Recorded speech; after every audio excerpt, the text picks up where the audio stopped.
Hello. Got my mouth working again today. I am just unsetting my alarm for tomorrow because I do not have work tomorrow. I have the day off. So, my mouth seems to be slightly not working quite as expected. Maybe I'm not as loud as I thought I was. But it does seem to be generally working. So, as I said, I have tomorrow off, which is a great and glorious thing. I think there are angry people that I have tomorrow off, and that I kind of had this afternoon off. Shame that. I'm entitled to my holiday. Gotta burn it. I've still got 42 hours to spend. So that's a thing. Yeah. Pretty sure. I actually should have had more than the amount because I had some carried over from last year, but it's not worth the fight. I've still got a week and a bit to spend and kind of like 5 weeks to put them in. So, and it's not a week because I've already booked the Fridays off. Therefore, if I book the week off, that's only 24 hours. Sorry, 32 hours, not 37. So it's a week and a day or whatever it works out to be. So, and a bit. So, yeah. Gonna have to take those at some point. So, we are here to make some lace today. I feel I did really pitifully badly yesterday. I mean, we made lace, we chatted, we did things, but it wasn't quite as productive as I would normally hope. Hello, dog. Hello.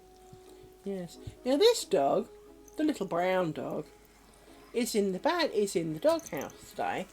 For at 3 o'clock this morning, they woke me with the whole kind of woof woof. You know, mouse farted in Australia. Woof. And I woke up.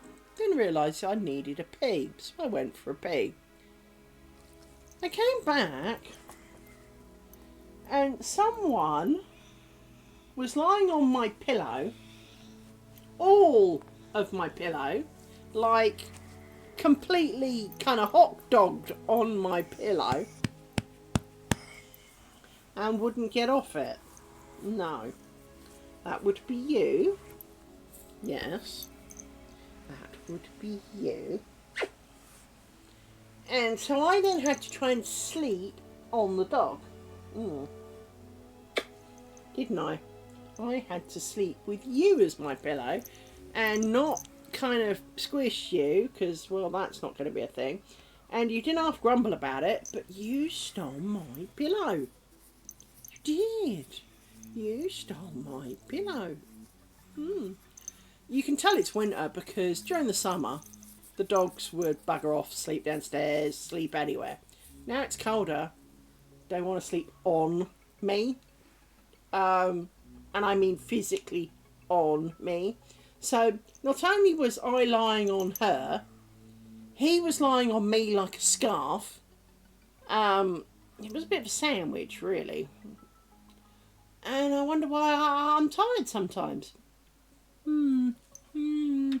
Because there are little doggeteers who pin me in the holes and lie on top of me or trap me down or wake me up because, because. And so the other night it was kind of every half an hour, roof! There's something somewhere in the universe that needs roofing at.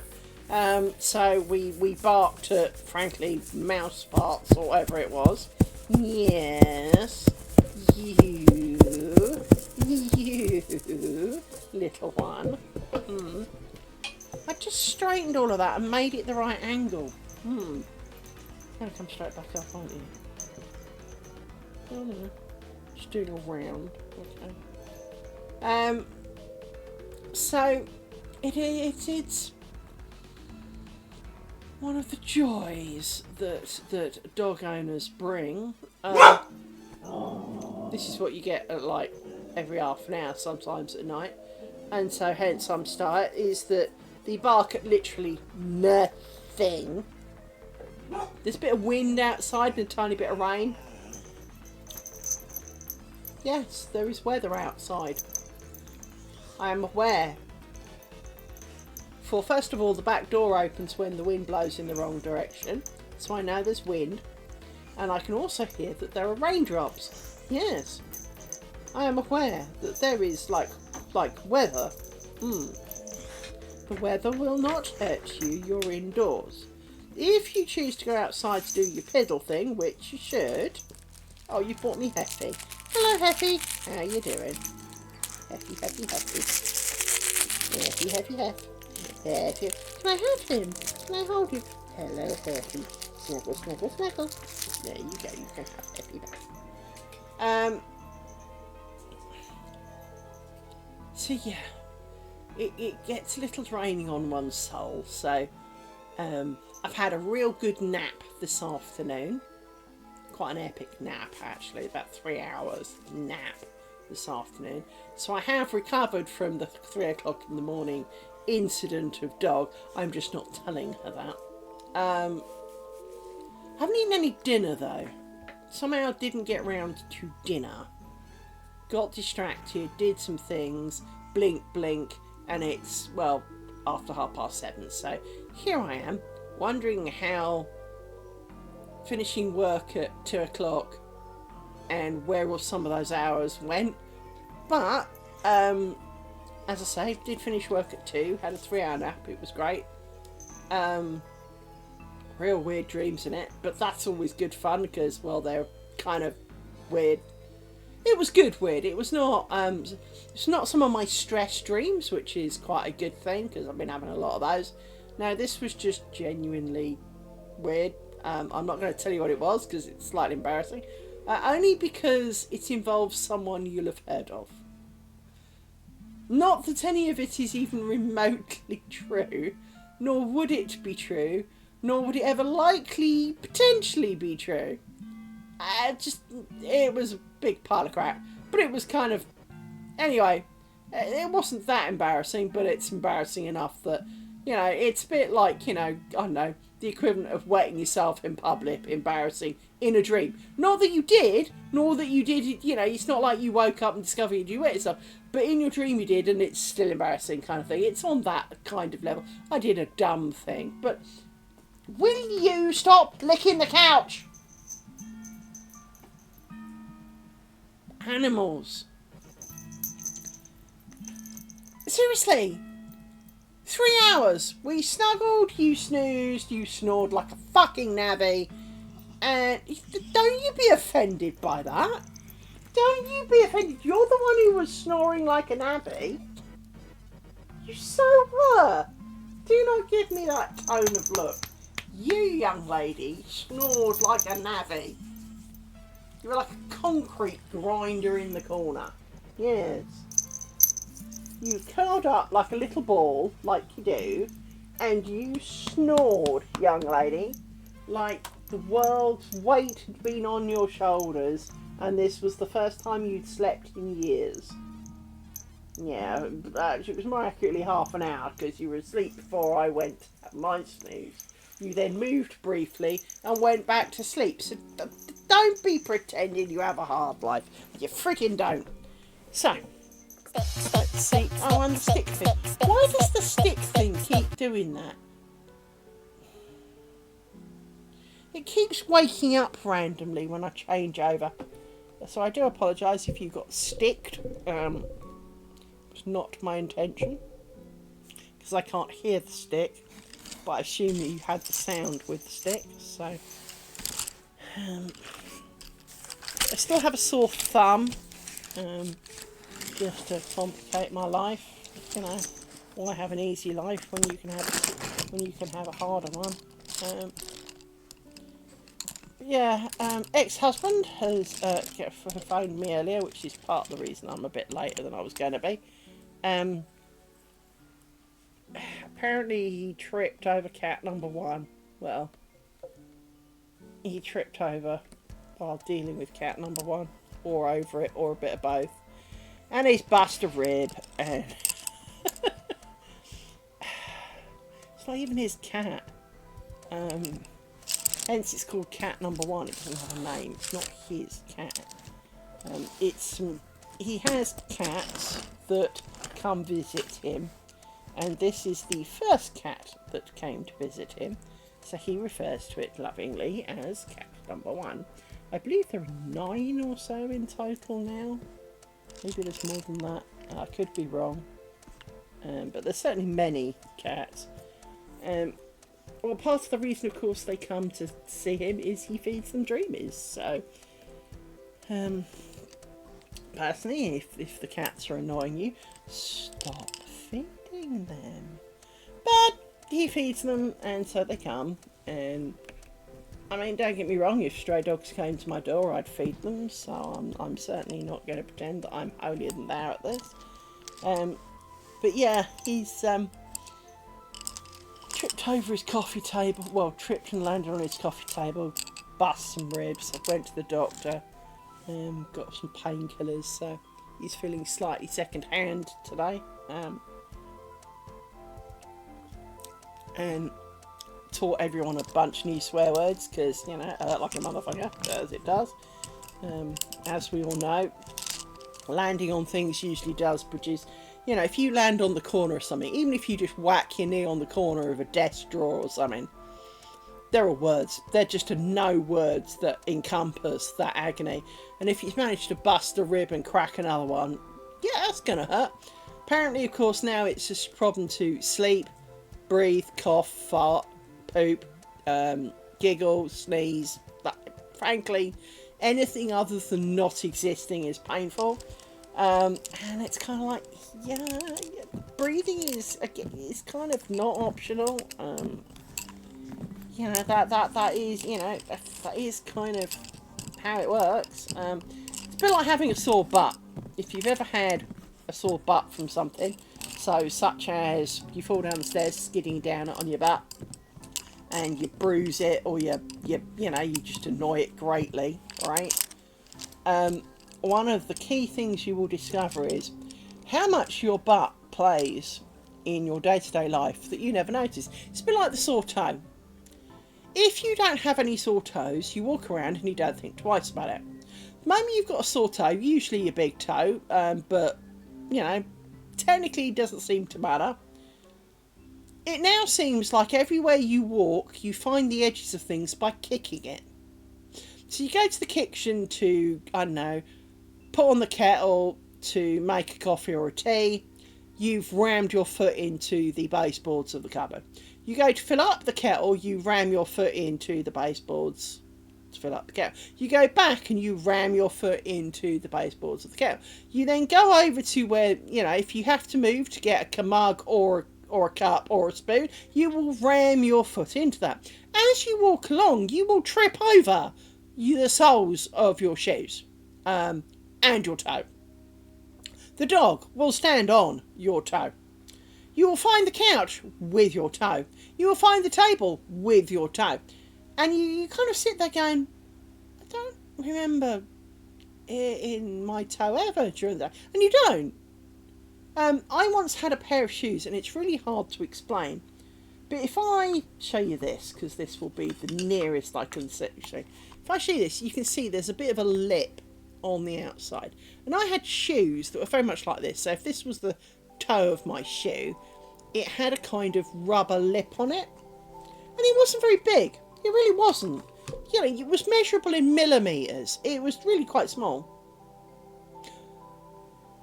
But it wasn't attached. It was attached to the shoe, but it had the ability to kind of roll down. So every time I walked on works carpet, I'd trip over it because I'd scrape it as I walked. And I'm going, surely I pick my feet up more than that. And the answer to that was apparently not.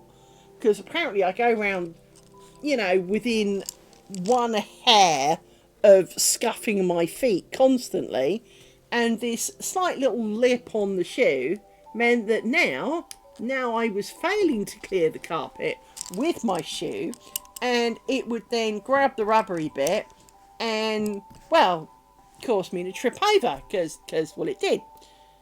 I did this a lot, and it is one of those moments that you're sitting there going, how am I not learning to pick my foot up just the tiniest hair more? But then you almost prance around like an Arabian pony, lifting your knees up round your ear holes because you're sick of falling over your shoes.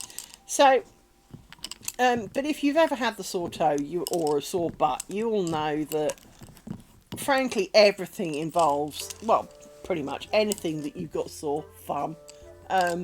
Everything you now do involves the sore part of your anatomy. Now, there are bits that you can live without. So, if it's your non-dominant hand, you can put it in a sling and it will sit there and go, oh, woe is me, for I am kept out of the way, and I will be sad, but it's fine. Pretty much anything else, though, you can't not use it. If you've got a sore shoulder, breathing will hurt your shoulder. If you've got, bust up face, breathing, even though you breathe through your mouth or nostrils into your lungs, somehow that makes your head hurt.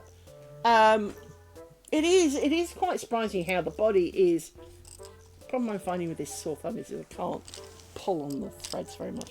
So it's not going to be a fast process day, I guess. But it is quite amusing how the body will kind of go, oh, it's only this tiny little paper cut. I mean, I've got some Germaline on it at the moment, but this is like 2.5, maybe 3 millimeters long. I don't actually know what's wrong with it other than it kind of is a bit angry.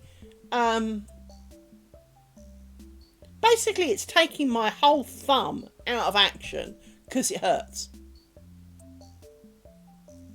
But the square footage of my thumb, the actual thing, is the tiniest nuance on my thumb, but it's enough,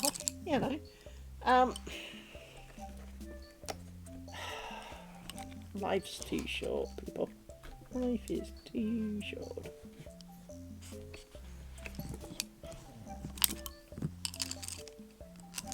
One advantage of my 2 o'clock departure from work today was that I did not have to go to one of the team meetings. And it's not that I hate team meetings, because I don't. But any day I get out of a meeting is a good day. I don't mind meetings, but they've got to be for a good reason. Not just because it's Thursday or Tuesday or whatever day of the week, That's not a reason for a meeting. There's got to be a reason. There's got to be something you're trying to keep track of, or trying to motivate, or, it's a bit like daily scrums, if any of you do daily scrums. Daily scrums are worthwhile if stuff changes on a daily basis. If it does not change on a daily basis, then it just pisses everybody off. Because everyone stops for half an hour to say, I'm still doing the same shit that I did yesterday, and I still have the same problems that I did yesterday.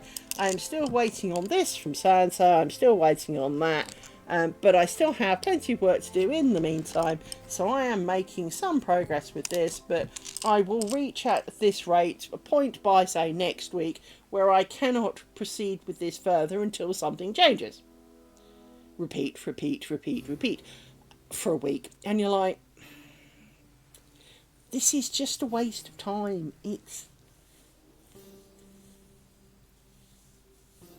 And there's inevitably one dude who does not show up for said meeting. And no one seems to mind that he doesn't show up. But should someone else not show up, they're a hideous sin. And you're like, so why is it that they cannot show up to the meeting, but everyone else has to,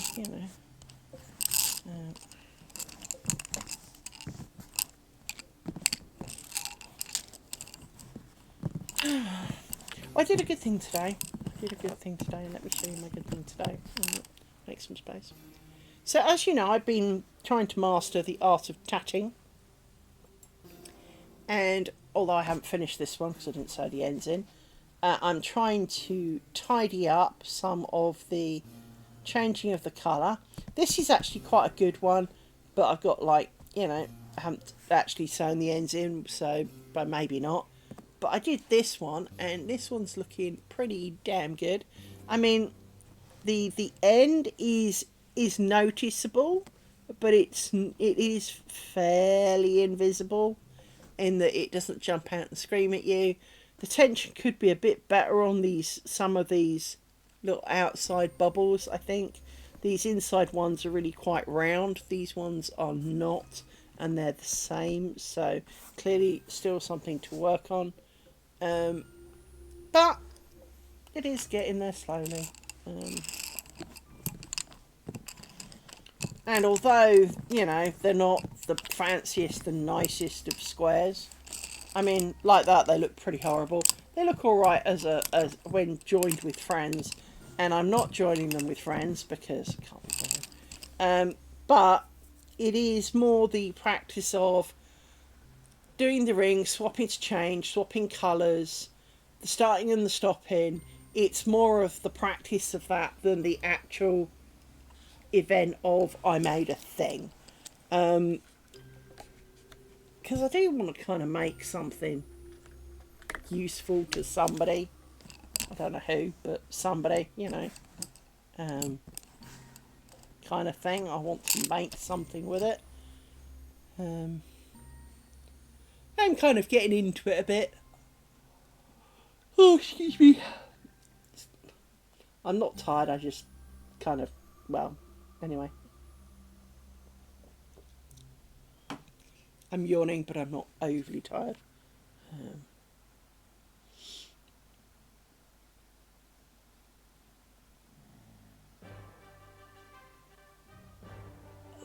I didn't click the thing.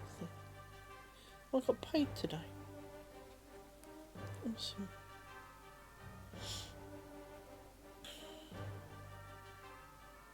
Bear with me a moment. If I don't go and do this, this could get... Oh, I'll forget. So... I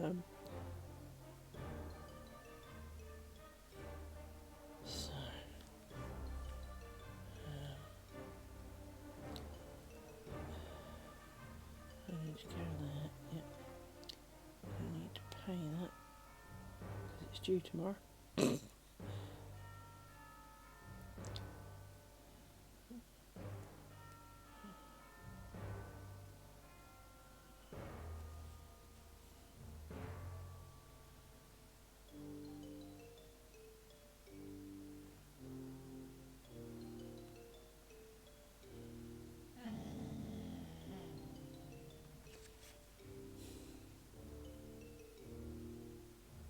Problem I have with payments is because my new company doesn't pay me on the date it used to. A lot of my bills are out of sync with when I get paid, and my credit card is one of them. And although I'm generally against credit cards in general, it is where all of the Amazon and everything else shit comes from. And, well, if I don't kind of sort it out, I you know, I have to pay, and obviously I don't want to pay interest on anything because, well, why would I? But because I used to get paid on the 20th, and I now get paid basically on the end of the month. It's a bit weird because it is usually the end of the month, but also not the end of the month, because obviously tomorrow's the end of the month, so you'd have expected it tomorrow, but it was today. Whatevs, right? Basically towards the end of the month. And so, but I've got bills that come out, and like my credit card must be paid by tomorrow. Well, if I don't know what day the money's coming in, it's hard to judge when to put the payment in, So the answer is when it pays, I pay, if you see what I mean. And if I don't do it kind of like that, I would forget. And that is not an ideal thing.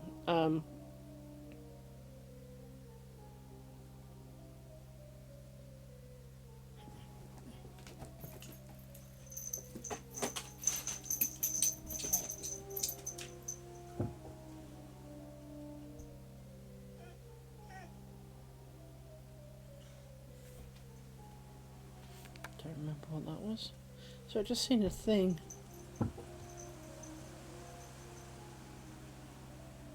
Two payments. Why perfect?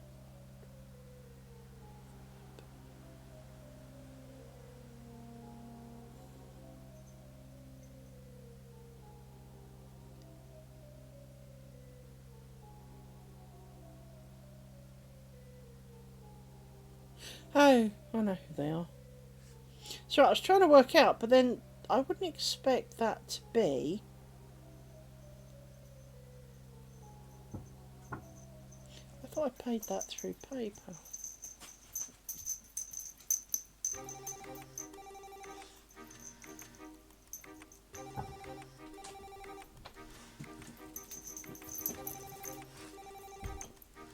But it's definitely that. I just kind of thought I paid through PayPal. Apparently not. So it's the threads that I bought from France. Yeah. I could have sworn I did that through PayPal. But apparently not. Oops. Didn't click on that by mistake. So anyway, I paid that. Oh, quit your noise! But interesting, it didn't seem sharp. Let me quickly check. Should be. Yep, there we go. It's gone through now. Right. Okay. So paid off from credit card. I can go back to sleep now. Right.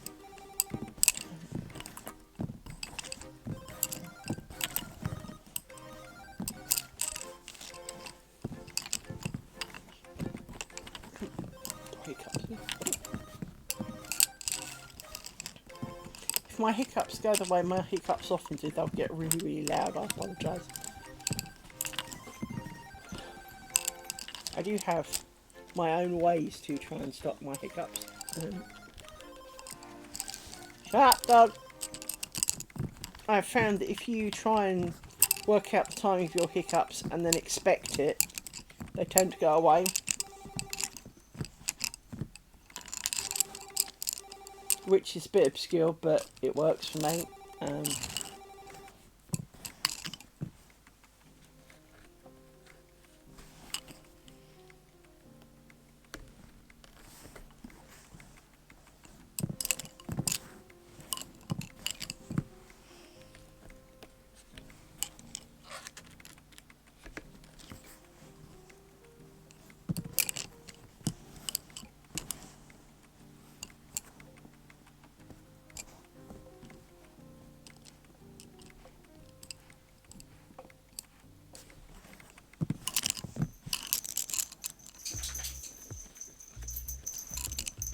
So, small brown dog is definitely in the doghouse today. So, she can be miserable all she likes. She deserves it. And yes, it is weathery, so we do not wish to go in the garden. I don't care. I know there's weather. But you go in the garden. And no, I can't stop it for you. I do not have that power. If I did, I definitely would. But I can't. So you'll have to brave the marginally cold, dark rain in the wind, and go and wee out in the garden.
there a pin there or not? There is a pin there.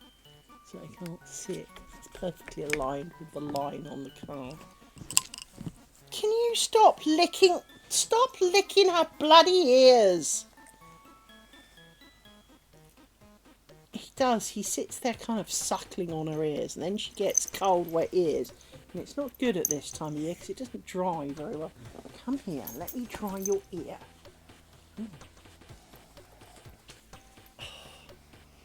He makes your ear all soggy too. Yes, he does. He makes your ear all soggy. Yes. Better. Oh. Bite him if he sucks your ears. 2, 3, 4, 5, 6.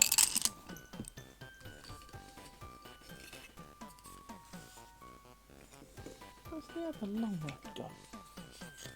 Who with the other long one? Oh, there it is.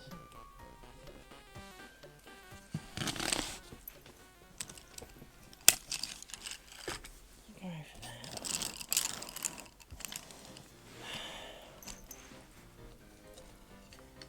You also nicely. Yeah.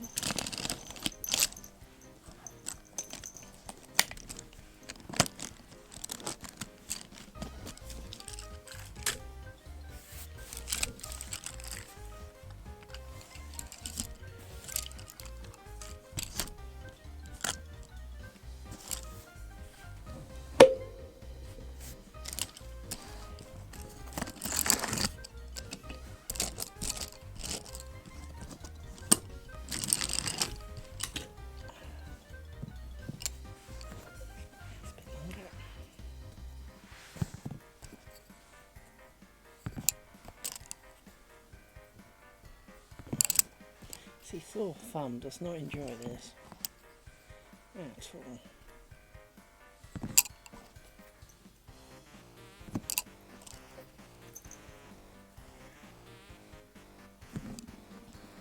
If you heard that, yes, that was my stomach.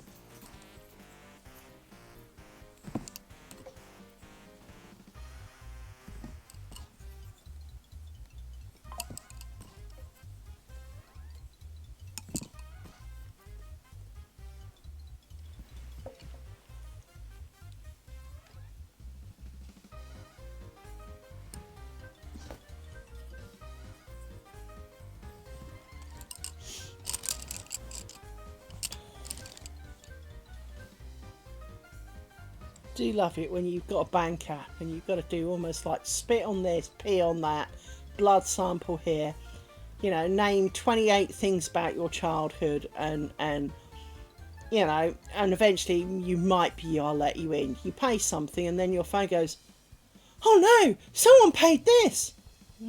Well, if they want to pay it, that's fine, love. They paid it. You know, if someone wants to be paying my bills for me, frigging let them. Do not be stopping them.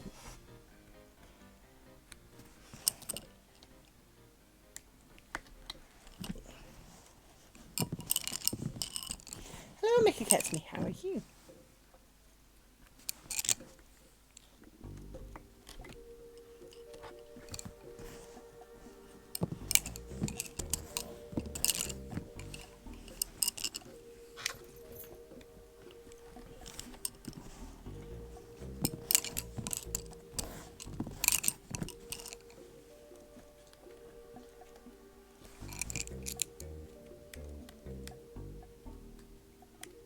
Sounds good to me. I haven't eaten, so I'm hungry. Anything sounds good right now. Yeah. Except tofu. Not that I have a problem with tofu, but as a meat eater, I'm definitely not known for sitting here going, oh, I really fancy some good tofu.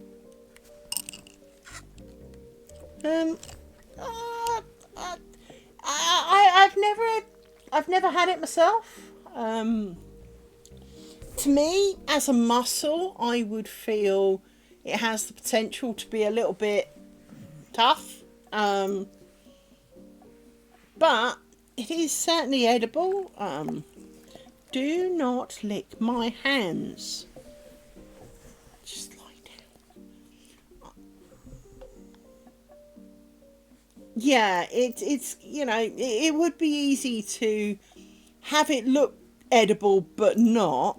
Um, might make a good tyre for your car.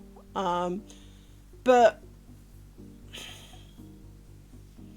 yeah, it's something I've never had. Um, I wouldn't be adverse to trying. Um, I mean, there are a couple of bits that I can live without trying that. But I definitely could, can think of worse.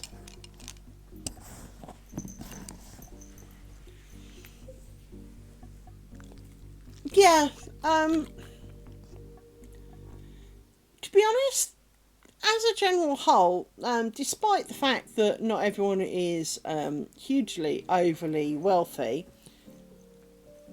it is quite surprising the meat pieces that are generically considered, I don't know, let's call them the cheap cuts, that people don't tend to eat as much anymore.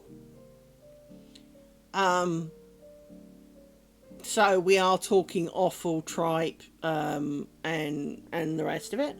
It's, if you're going to make a stew,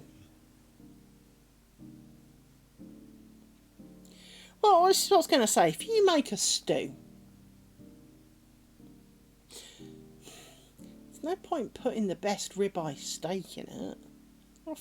You're not going to make a stew out of Wagyu beef, are you? Right? Or if you are, you're Elon Musk, right? No one in their right mind would make a stew with Wagyu beef. Holy shit. But in principle, you know what I mean, right? Is that part of the point of a stew is to low and slow some I'm sure it was. Do not get me wrong, but at the same time, that's slightly different, right? But you wouldn't go out and buy, two prime Wagyu steaks to make a stew with. As you say, if you've got some chunks left over, hallelujah. But you hardly go down and dice up a handful of Wagyu steak just to make a stew. The whole point of a stew is, well, it's usually the less favourable portions. Now, obviously, the better portions are better. No one's going to deny that. But part of the point of stew is that it goes a long way and is fairly, well, bloody cheap actually. And if you come anywhere near Ireland, it's 99% potato, so it's pretty cheap. What are you doing, dog? You're not being helpful. No, you're not being helpful, little man. No. I can't reach the pins. No, I cannot. I'm like too short. I do love you though. I do. But just because you've had dinner, as you did, I have not. No. I don't know what I'm going to have for dinner actually. But I am hungry. My stomach tells me so. It's rather audibly telling me, bitch, you forgot to feed me. Yes. I'm going to guess cheese. Something in cheese. Got a lot of cheese. I've got much cheese. Almost too much cheese. Now, I will call that heresy. There is no such concept as too much cheese. But I have got one heck of a lot of cheese.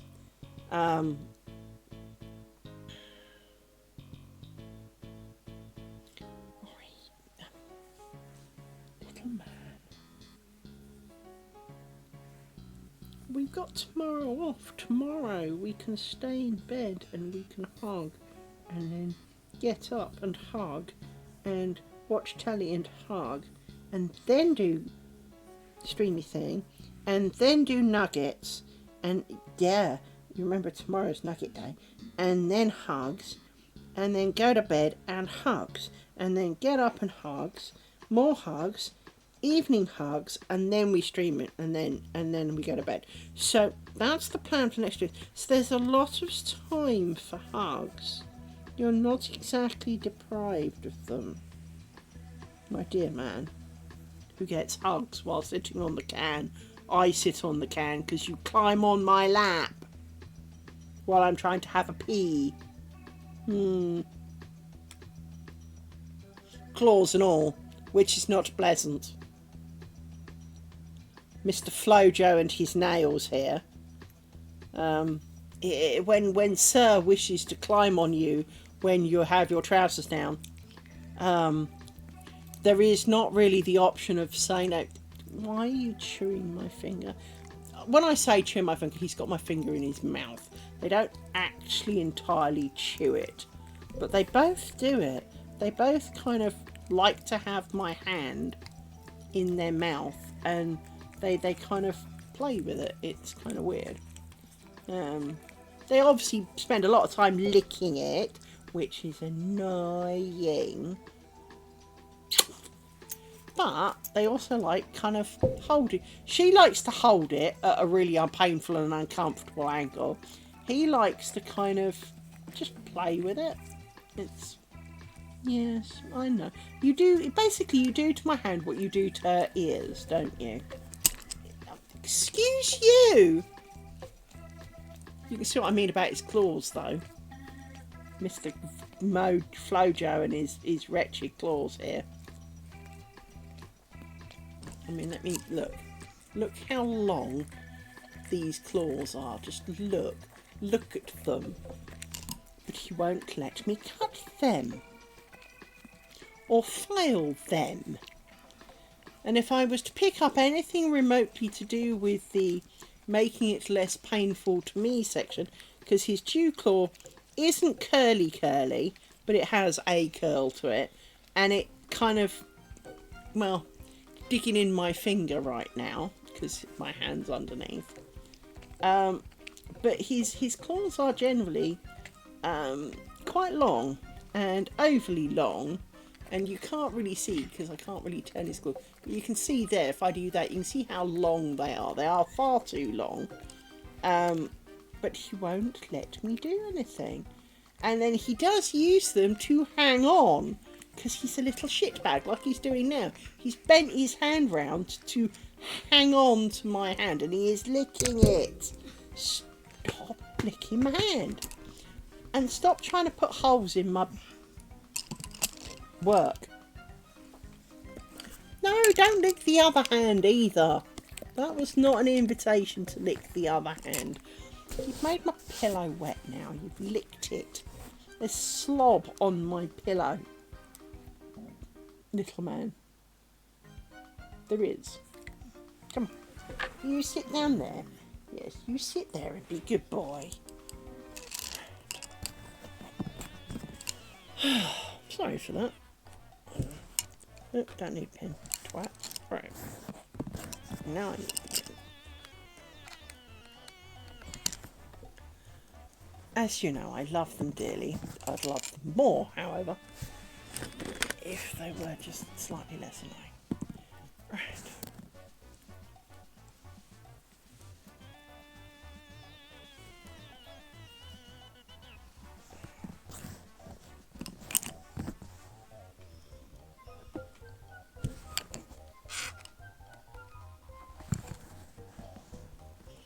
Piss off, Bobbin.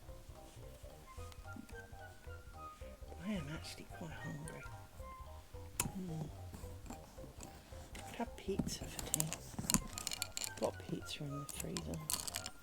No, it's a frozen one, but pizza and tea. Could have a pizza. Although it is tempting to order one, to be honest.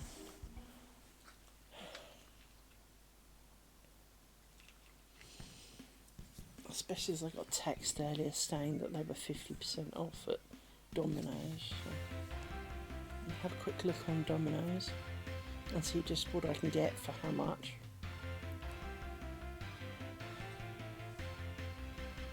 Because they do deliver quite quickly. Yeah, all large pizzas are only £14. That sounds nice. What's that? Indian pizza. What's on said Indian pizza?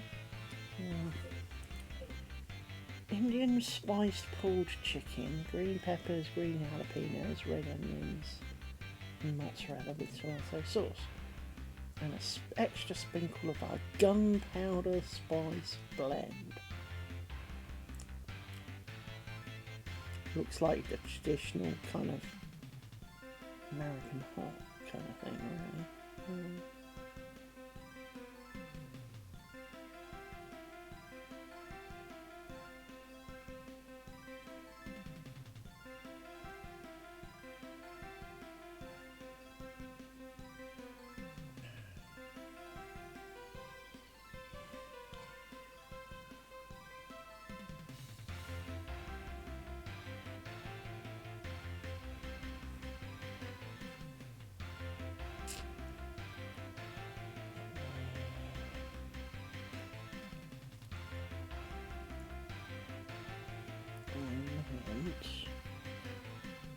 I'm only casually, I haven't actually ordered it, so.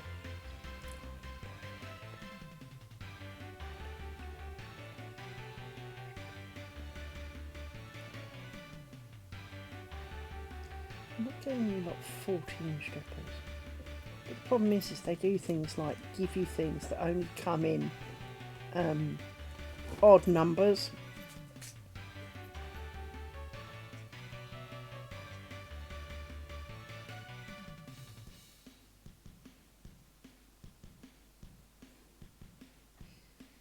Right, you can have 4 chicken strippers for the dogs.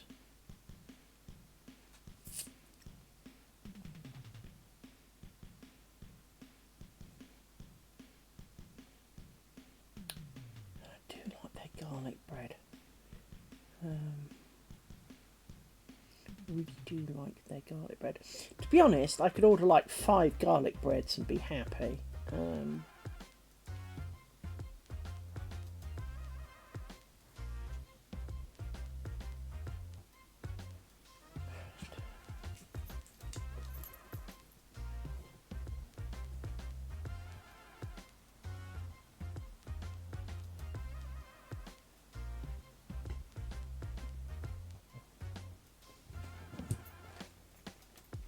Why does it tell me I can have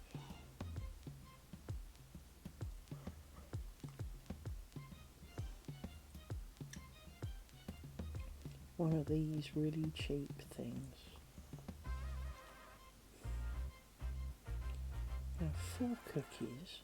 That's really tempting. I can have a large plain pizza for £9, but it's plain. Bucket cookies it is though. Huge basket. But that's not put the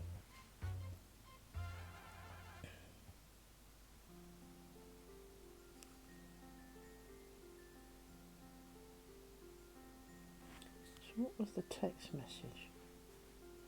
This is the sign you've been waiting for. 50% on all date herbs. It says get 50% on all pizzas to order the Domino's app, which is where I'm at. But I'd have to spend 35 fucking quid.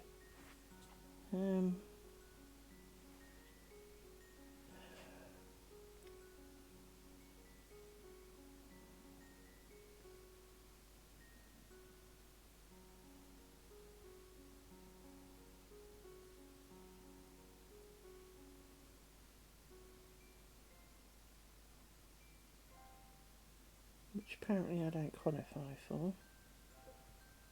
Okay, let's try that then. Swap that one. Apparently I've got to add money to make that one as well. So even though this is the thing I never understand about this Domino's app. So I've got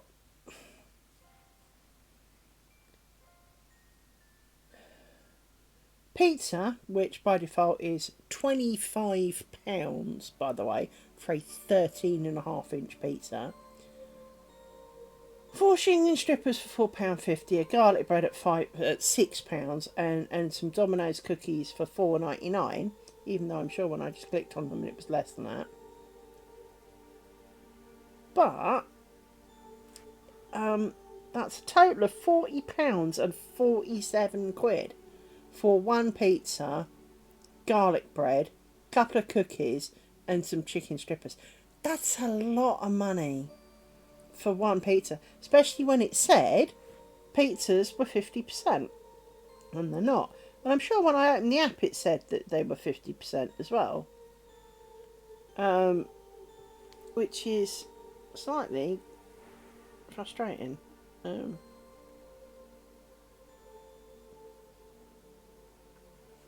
Yeah, store announcement. Want 50% off pizza. Order on the web or in the Domino's app. Well, this is the Domino's app. And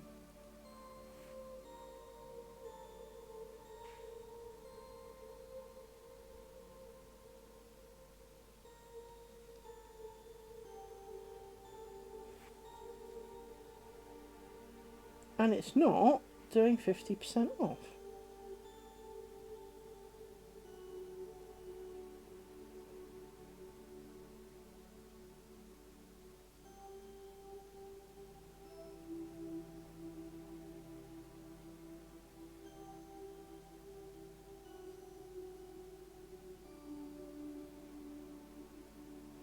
I've got a feeling it's...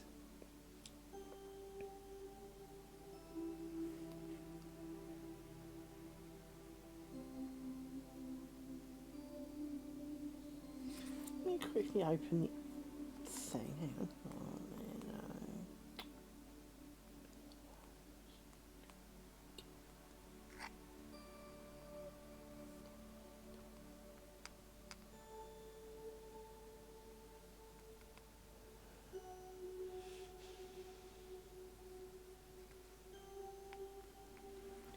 Few deals. Delivery charge. Yeah, you've got to send £35, but even though I'm spending 40, it does not count. And that is kind of the frustrating part.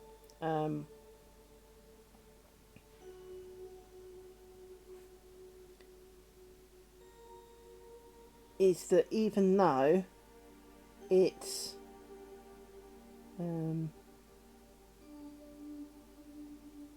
even though so it tells you, oh, you can get you know, all of this off, but you actually can't unless you've spent, you know, 35 quid. Well, obviously that's quite a bit of money, right? Stop grumbling, you part of crap dog. So when I click that and then click that, right, and then do... That sounds quite nice actually. It's a different one, hang on. No. And then we go for sides, and we want garlic bread.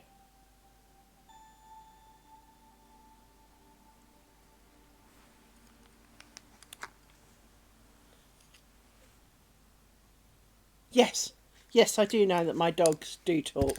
We have many conversations. We have quite a few conversations. So we want some chicken strippers for the little mutts. I'm trying it through the website to see if I get different results. So, well. Oh dear God, yeah, huskies never shut up. Frankly, huskies, dear Lord, huskies are something else.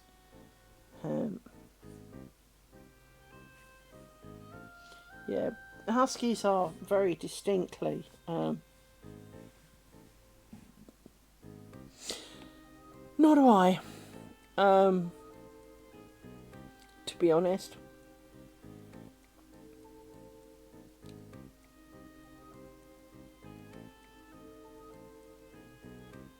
Well, no. I mean, as an example, let me just move that slightly.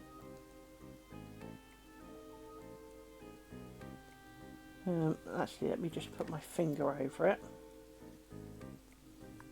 So, 50% off pizzas if you spend over 35 quid. Total, £38 something. Doesn't count. Look, £38.47. But it doesn't. It's not enough. You haven't reached the requirements. This is one of the things that I do dislike.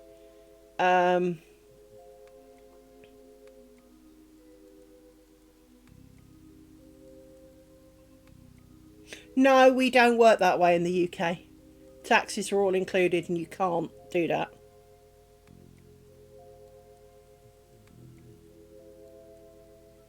Well, we're not stupid. The price on the ticket is the price on the ticket. That's how it works. They're not allowed to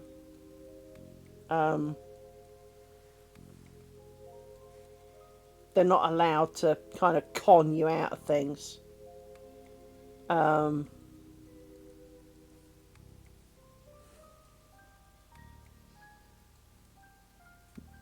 Just because of that kind of problem is that it's too easy for so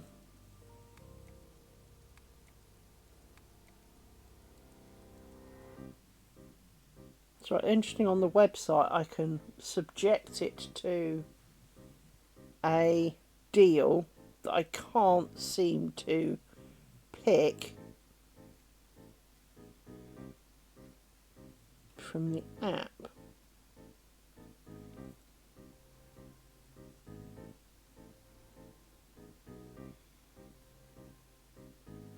See here, all large pizza £14. Let me do this then. That one. That one. Add to basket. Let's go in here and remove that one. So, no, it's still added the £24.99. Yes, I do want to remove that. So if I go back and I try this again, add large pizza, blah de blah, that one. Actually, no, need to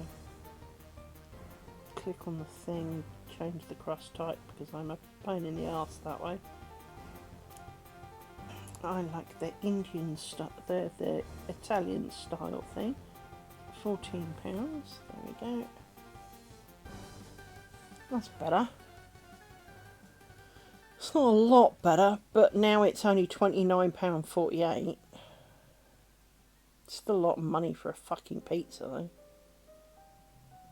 But I am hungry enough to absolutely annihilate this. Delivery in 20 to 34 minutes.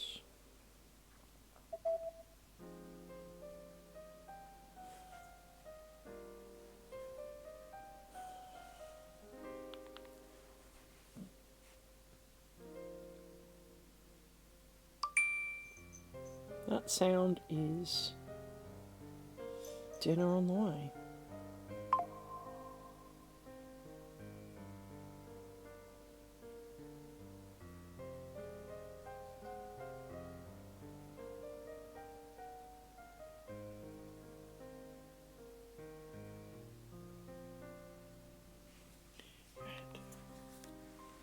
So, at some point, I will either eat at you,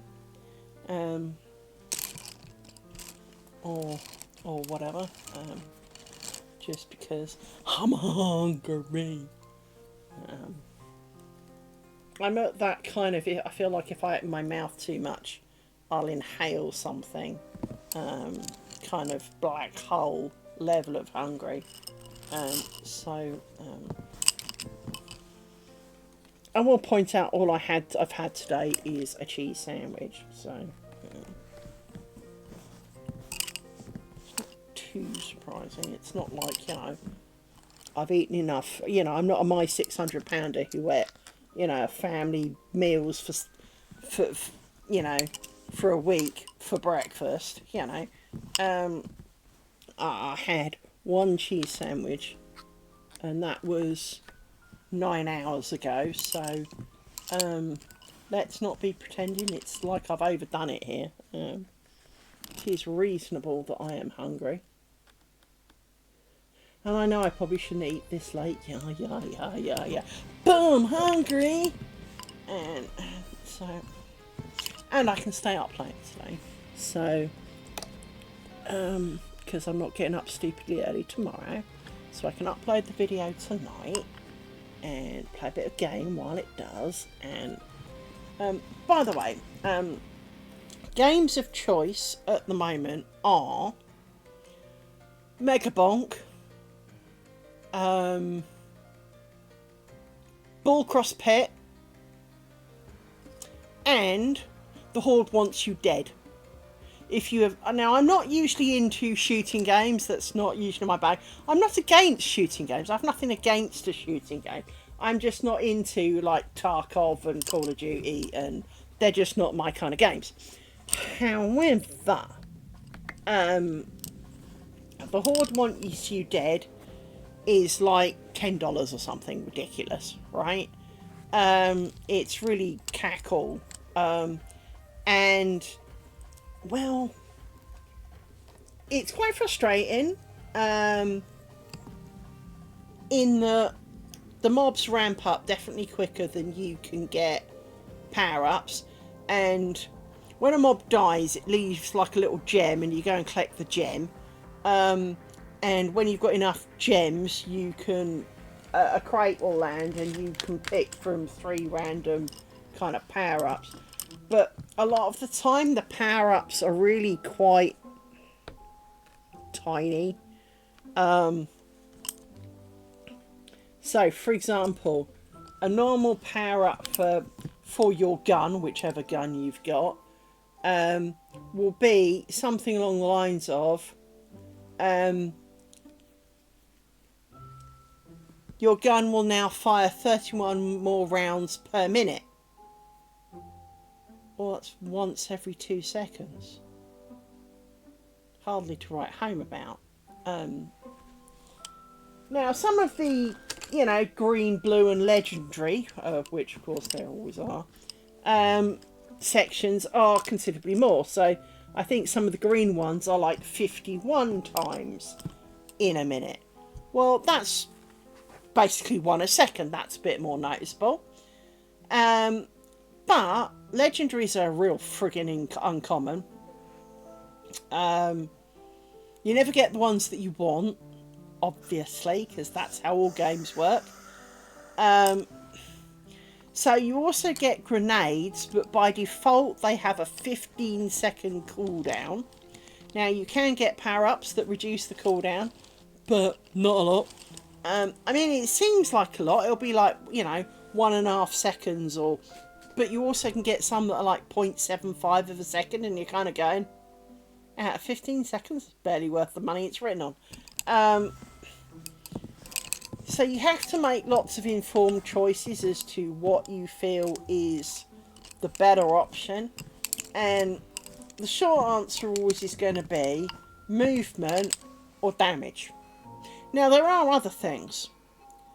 But when I say damage, I don't just mean flat damage. So when it's, you know, your bullets now do 0.15 more damage, I'm not talking necessarily that. 9 times out of 10, speed is going to give you more than the damage will. But it's the kind of thing that you have to almost sit there and do, you know, mathematical equations of if X is this, and, you know, solve X where, you know, time equals 60, rounds per second equals, you know, Y is round per second, and damage equals this. Which one increases X to the bigger amount, you know, kind of thing. And so there is a bit of that. And of course, it's not like it shows you. It's not like you can kind of hover over it and it will say your new DPS will be this, right? You have to make the educated guess. And I will certainly say that speed is often far better because it is whatever your current damage is, more times per minute. Whereas each individual bullet doing a little bit has got to, and at your old rate per second. So let's say you're doing one fire every second, right? And you're doing a damage of 1, right? Well, obviously you're going to have a damage of 60 per minute. If you get 0.1 damage, you're now going to get 6 more a minute, she says. Yeah. For every 10, you'll get in a second. So you would get 66 things a minute. But if you got 0.1 more damage, in this case you'd have less because you're getting, you don't get 0.1 more per minute, but let's say you get the 31 more a minute. Well, now you're getting 31 more a minute, not 6 more a minute. So you have to pay close attention. And there will be a time when it changes over. So if you've got a high damage object, then, you know, to be honest, I think 99% of the time, speed wins. But sometimes, of course... I didn't twist it. You fucking donut.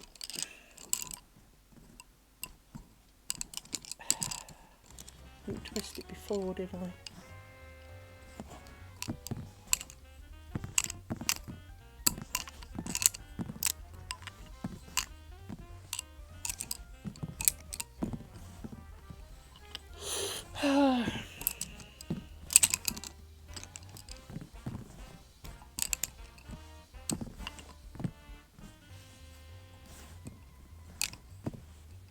Oh, for goodness sake, why can't I never see what's where and how they work and what's twisted with what and...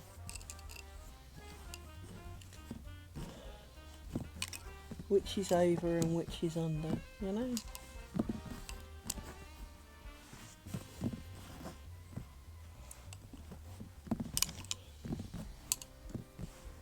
Somewhere about there. Take this out, that might help. So you need to go like that, you go like that. You need to do some shit with you, but I don't know which way round you are, because I can't see it. I can't see if you're over or under and over.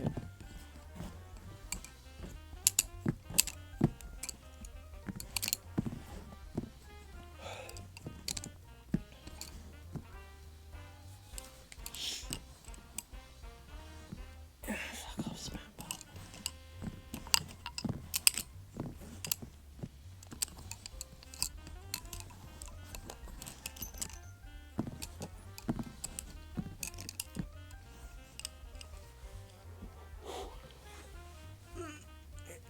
Kill the obligatory spam bot.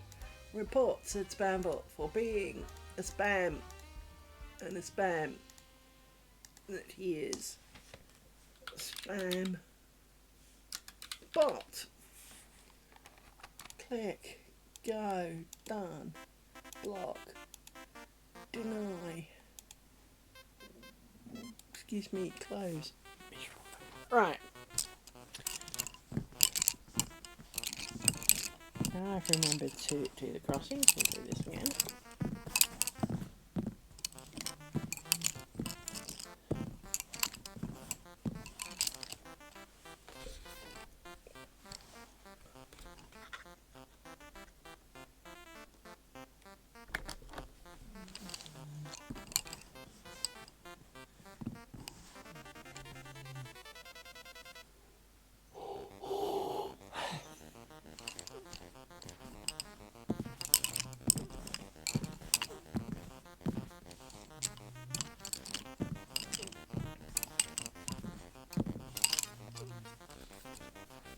You can hear that, that is Rory snoring.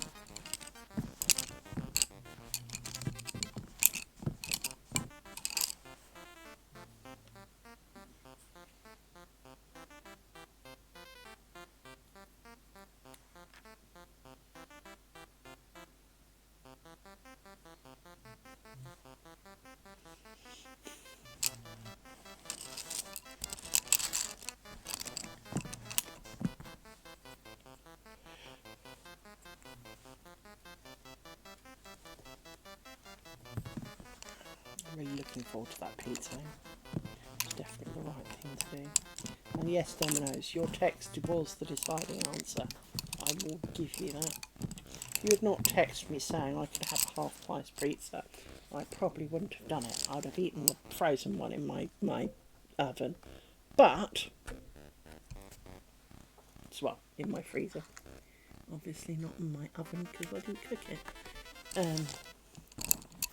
But, by texting me saying you can have one for half price, I have decided that yes, sir, you may cook me a pizza for half the price that you would normally charge of it, because I'm hungry and I want it now, and I don't want to have to cook it, for I am lazy. And as always, I have bought the dogs something to eat as part of my takeout. It's only fair, even though they've had dinner, so they're not exactly starving. Hence, I've only got 4 chicken strippers because, well, you don't need more food, but a little bit won't kill you. And if I'm going to be sitting here, it stops you drooling at mine, so.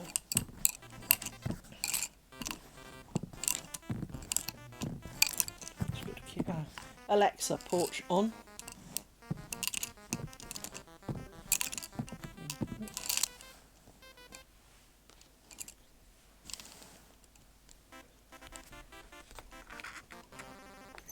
Yes, I do have that option.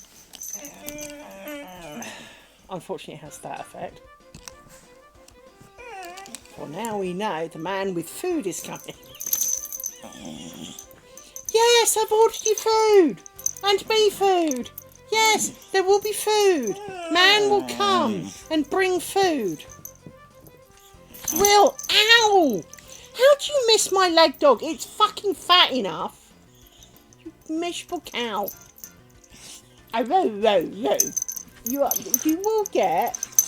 You will get some chicken strippers. They're not nuggies, but they're pretty much like nuggies.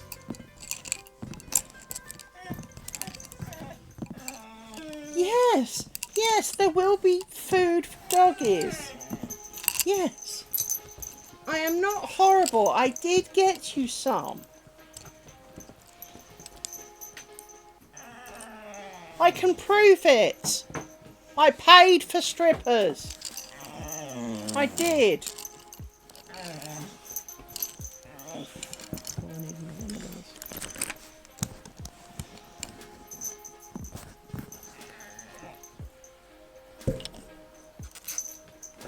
They have, and it is slightly irritating.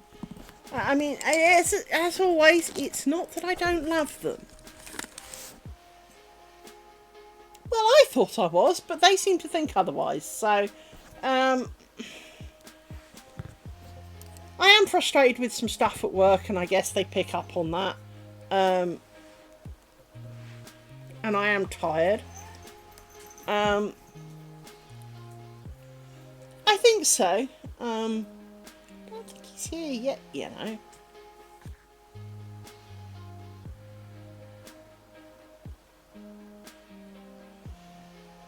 Well, apparently they are on their way. Holy shit.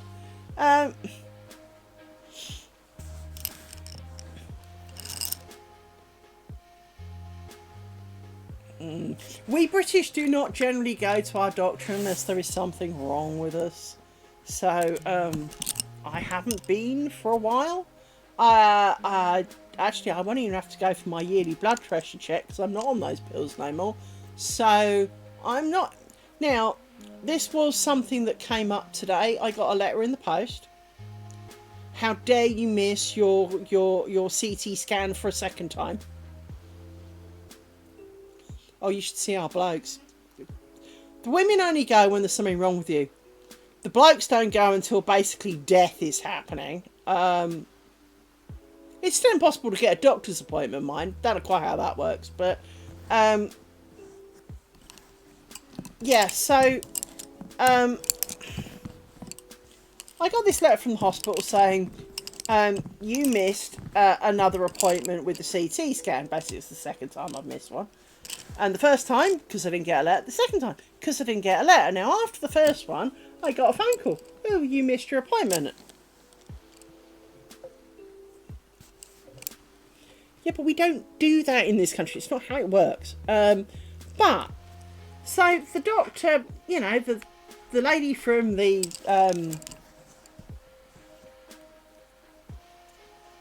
colorectal department rang, and she said, you missed your appointment. And I kind of went, did I? Yeah, I see I have a letter saying this, but I was not aware of one. When was it? And she went, oh, well, it was set for this. It's not uncommon that these letters have gone missing, so obviously something happened. Anyway, she said to me that she would get back, you know, she would ring me back when the next appointment was booked to make sure that I was aware. Well, last Monday, I phoned up because I realised I hadn't heard from her or anybody else.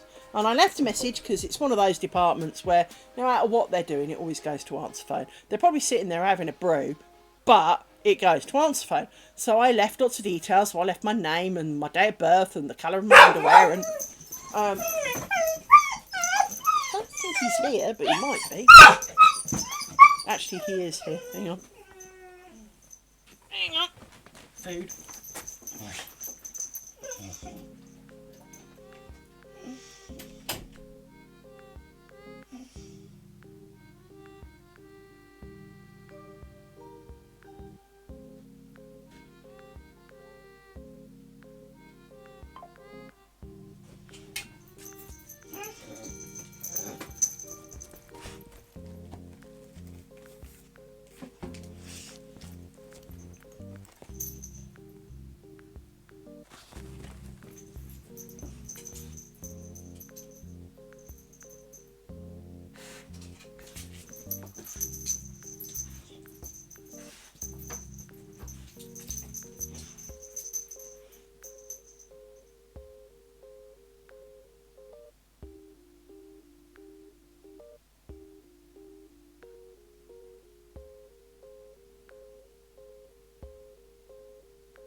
Right, back with food. So, and I appreciate that I do need, you know, they do want to check on Phil, for those who kept up with my colorectal activities. But, if I do not get notified of the event, I cannot attend something I did not know was happening. And so, as I say, last Monday I phoned up to say, here, you lot were supposed to be making another appointment. I haven't heard anything. You know, is this still on? What's happening? Can you let me know? I heard nothing. That's dog strippers. You can have those at the end when they've cooled down. One of these is also biscuits. They were cheap. This one sounds like biscuits. Yep, those biscuits. I'll eat those while you have your strippers. Fuck off, animals! Anyway, as I say, this morning I got a letter saying how very dare you miss one. And I actually want to speak to my doctor about this because I take slight umbrance in, I phoned you on the Monday because I hadn't heard, and you're telling me that 2 days later I missed an appointment I still didn't know about when I'd already informed you I had not heard from you. Which one of us is stupid now?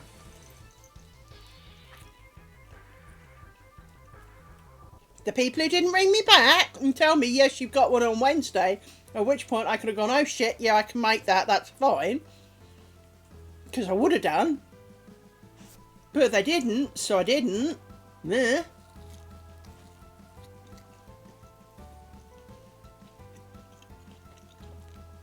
So yes, I apologise, I will be eating at you.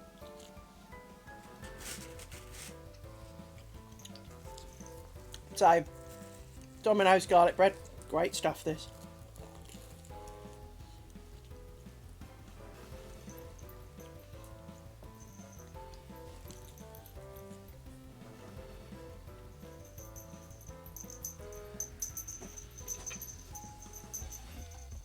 Hopefully you don't hear too much of my chompings.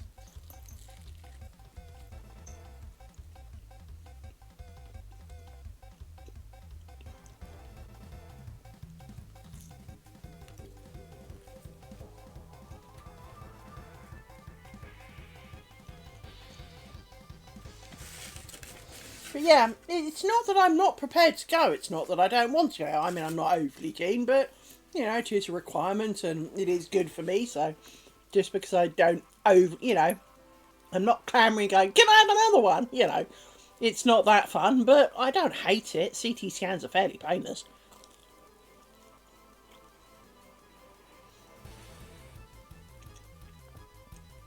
I don't overly enjoy the it feels like you're going to wet yourself moment because they pumped you full of something that gives you a warm feeling in places that aren't used to it. But, you know, there are definitely worse things. Haven't weaved myself yet. Although, there was one where I don't know what was wrong with me that I was ready to piss for England. And I can hear something. It sounds like a fly, but it isn't a fly. It's bigger than that. I can't see it. Suggests waspy size. I can't see it.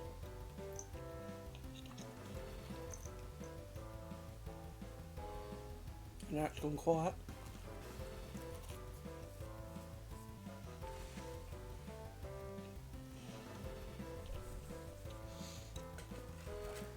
But yeah, I kind of slightly take objection to being told I didn't turn up to something that I'd already said.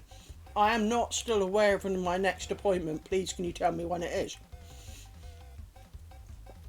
So, don't be having a go at me when I've already told you I didn't know.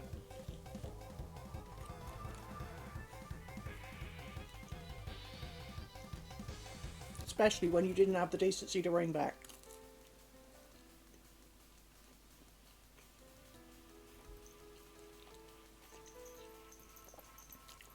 And we've got a thing called the NHS app, which, should you have hospital appointments, you're supposed to, that if they put it in properly, it will appear on that. It wasn't in that either.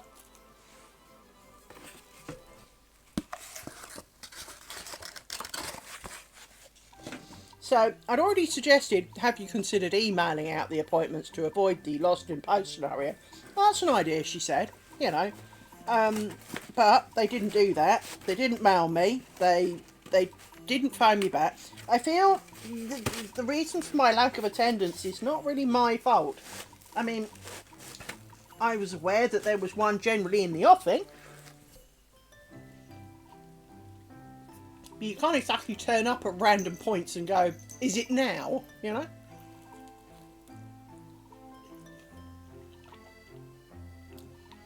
This is rather nice.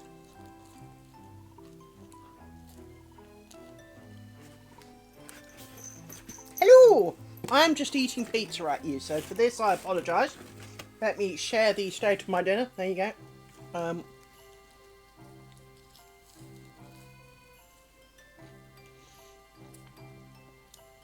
For I'm ravishingly hungry and it's 9 o'clock at night.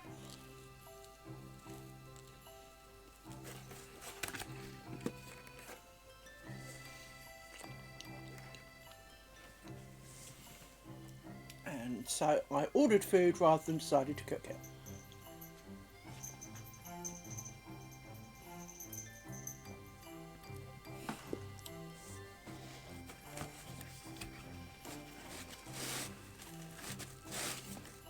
In my old house, although it's about equal distance from here actually, I went through a spate of having midnight munchies and used to go down McDonald's. That is not good for your soul.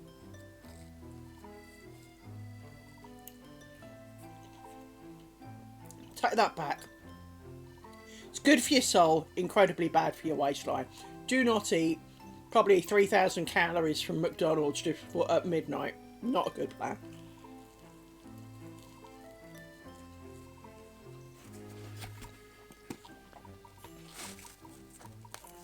Because as we all know, you know, a homemade burger is a handful of calories. It's like 400 calories.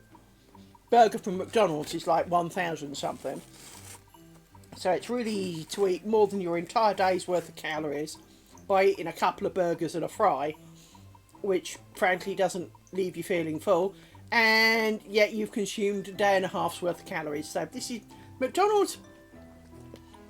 I'm not going to say it tastes the best, but every so often I get this kind of, I kind of want a McDonald's. I haven't had one for ages.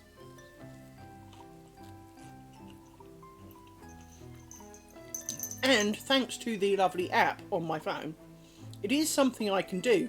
I can do the midnight I'm wanting McDonald's and have it delivered. This is not a good thing.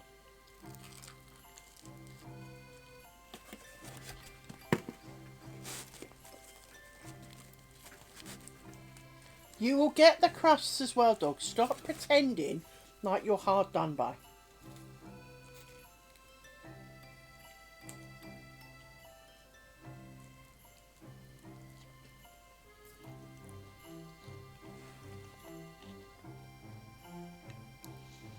So they've had their dinner. They're going to get chicken strippers, some crust,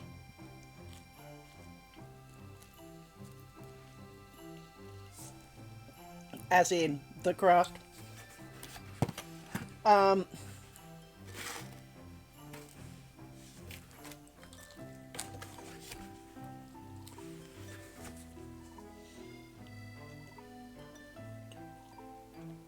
so do I eat all of this pizza, or do I eat half of it and save it for tomorrow? I am still pretty hungry. Now, let's keep going.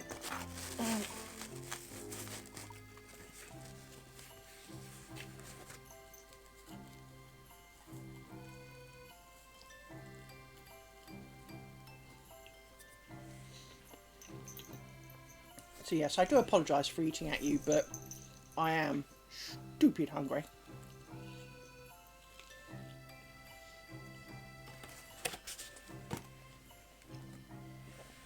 And Trev rang when I would normally have eaten. So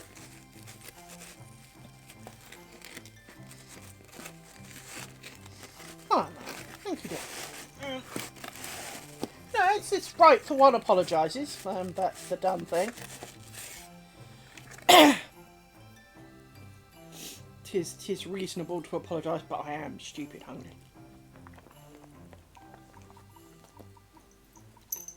And that was Rory eating, not me.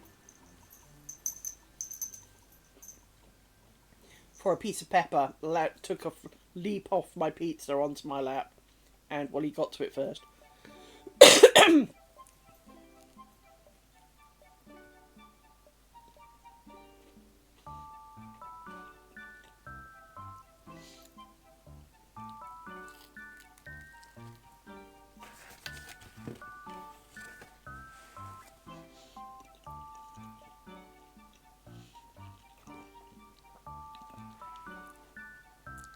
If you're ever feeling lonely, find some dogs and eat.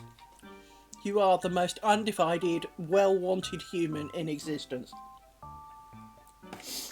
Oh, this is funny. It's me hanky.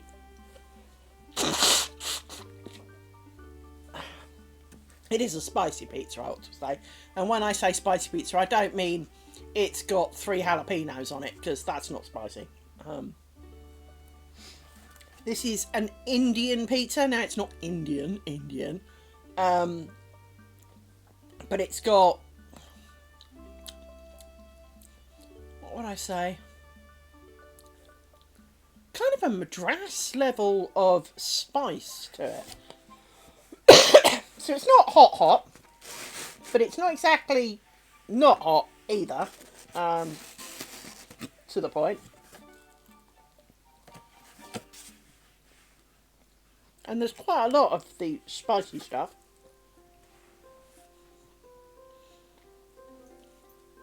So that is rather nice.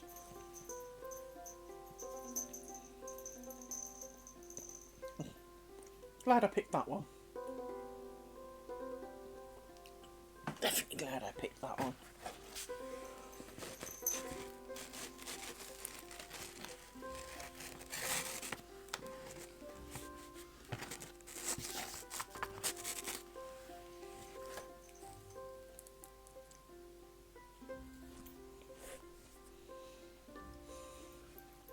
Rory may have found a crumb.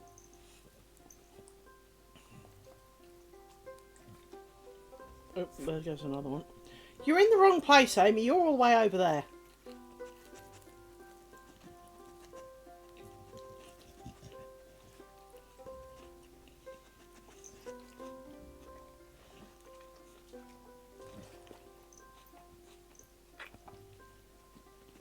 I'm aware you probably can hear me eating, but I'm trying to sit back a bit.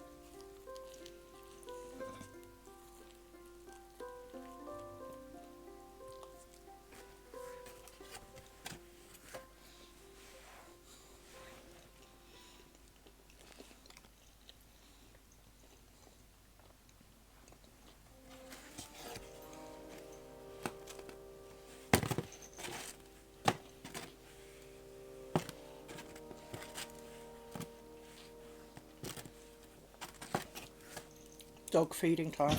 Oi! That was nearly my fingers, you little shit.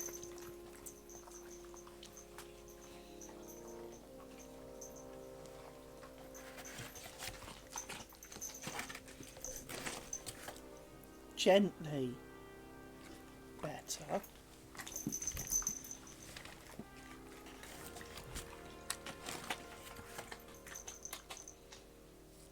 Gently. Right. There's a little bit left for tomorrow lunch for pizza. Up there. Right. Next up on my biscuits, which I probably won't eat all of them. I know there's only 4 and they're not very big. Give you an idea, they do look a bit like a crash test dummy, but... Yeah.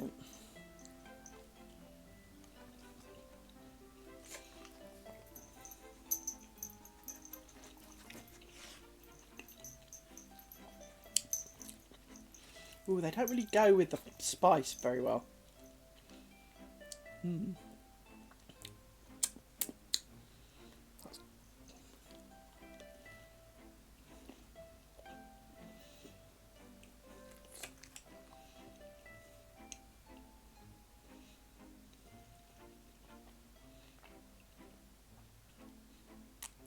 Yeah, the dark chocolate is not going well with the spice.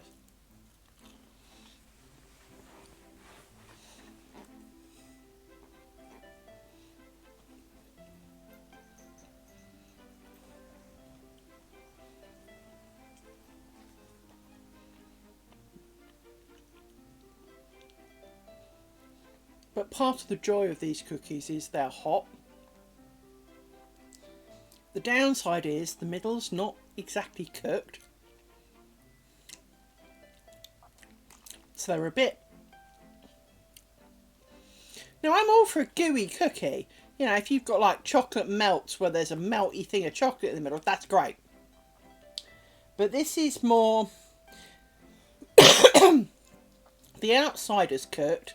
The inside's just warm. Well, hot. So it's almost like they put them on a bit too hot. So the outside cooked. They've taken them out before they're burnt. Great. But the outside looks done, but it's not. And it's got dark chocolate chips in it, which is fine. I prefer milk chocolate, but dark chocolate or white chocolate.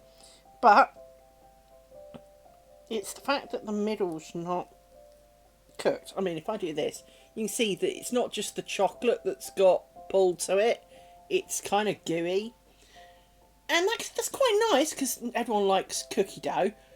But it's a bit weird.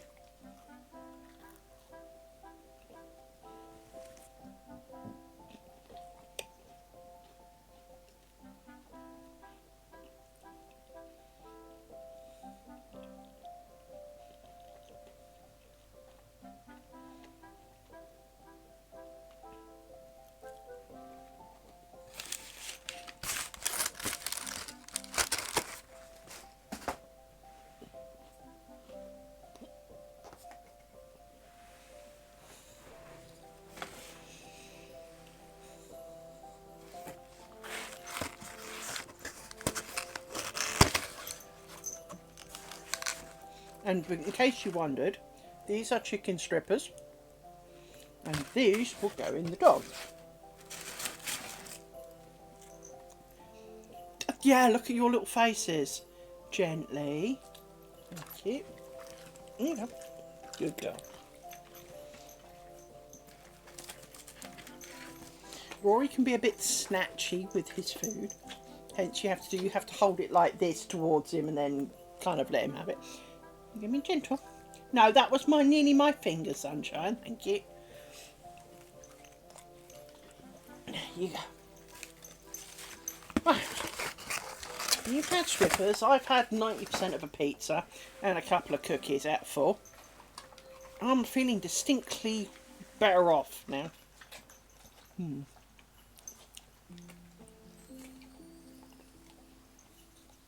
Distinctly feeling a bit better off.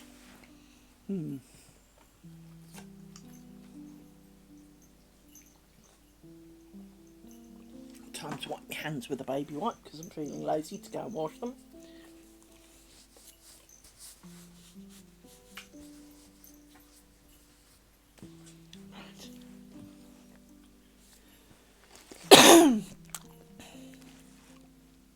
It's gone. We ate it. No, it was hard to believe that was 30-something quid's worth of food. Yeah. Was it worth 30-something quid? No. Was I that hungry? Yes. That's how it works. Supply and demand. I was hungry, they supplied. I paid them. Yeah. You had food too. You had crusts and strippers. You did. Don't be acting hard done by here. No, don't look for more. Cheeky cow. Yes, we ate it. You ate your bit. Stop it. It's the fact that they act like they're so hard done by. You've eaten considerably more today than I have. And there's £100 of dog in this house. And there's like £300 of me. So let's not be thinking here that you got the better end of the food deal. I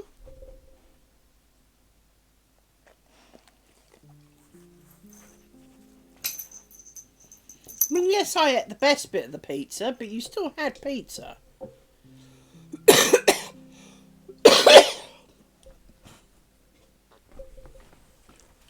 Right, let's go back to making some rice again.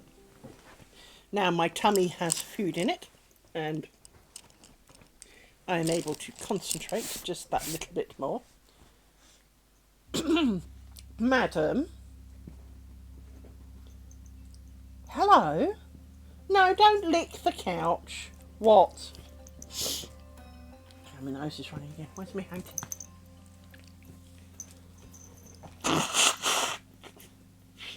Yeah, and dogs. I know cats are just as bad. A friend of mine used to have cats, and I swear that cat ate more than I do.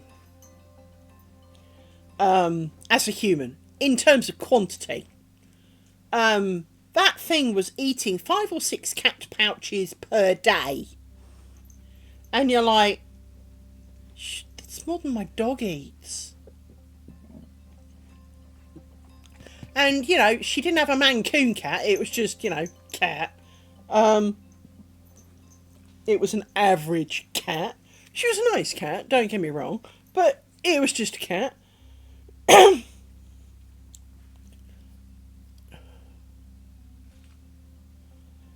think it was a black hole inside a cat. Because it literally... It would sit there...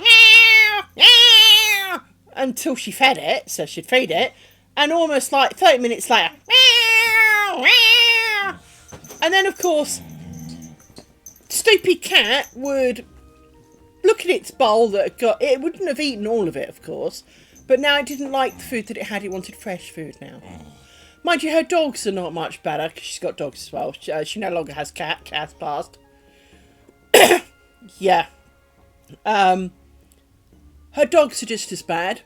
They won't drink from the bowl if it looks like someone else has already slurped from it. Does the word spoiled come out here? Ditto, we do not have fixed dinner times here for that reason. Because we do not then have the, but it's £5.5, you must be poon. No, you will get fed today at some point. If that's 2 in the morning, it's 2 in the morning. If it's 2 in the afternoon, it's 2 in the afternoon. You will be fed. Shut up. And my animals have always known this, in that I would say often I will eat first and then them, but I don't have a fixed dinner time either.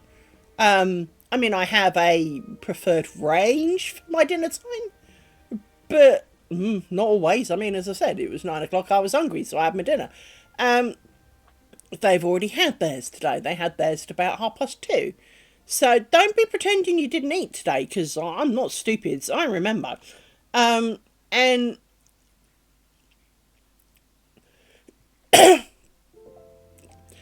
ditto. I mean, I didn't have to buy them chicken strippers. I didn't have to give them part of my pizza. They've eaten the food that they need today, but they got some extra because I'm having a lazy tea. Well, why can't they? Right?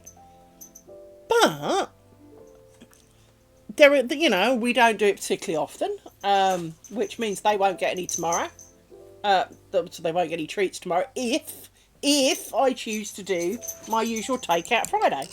I might not, because I've had takeout today. It will depend how I feel tomorrow. That's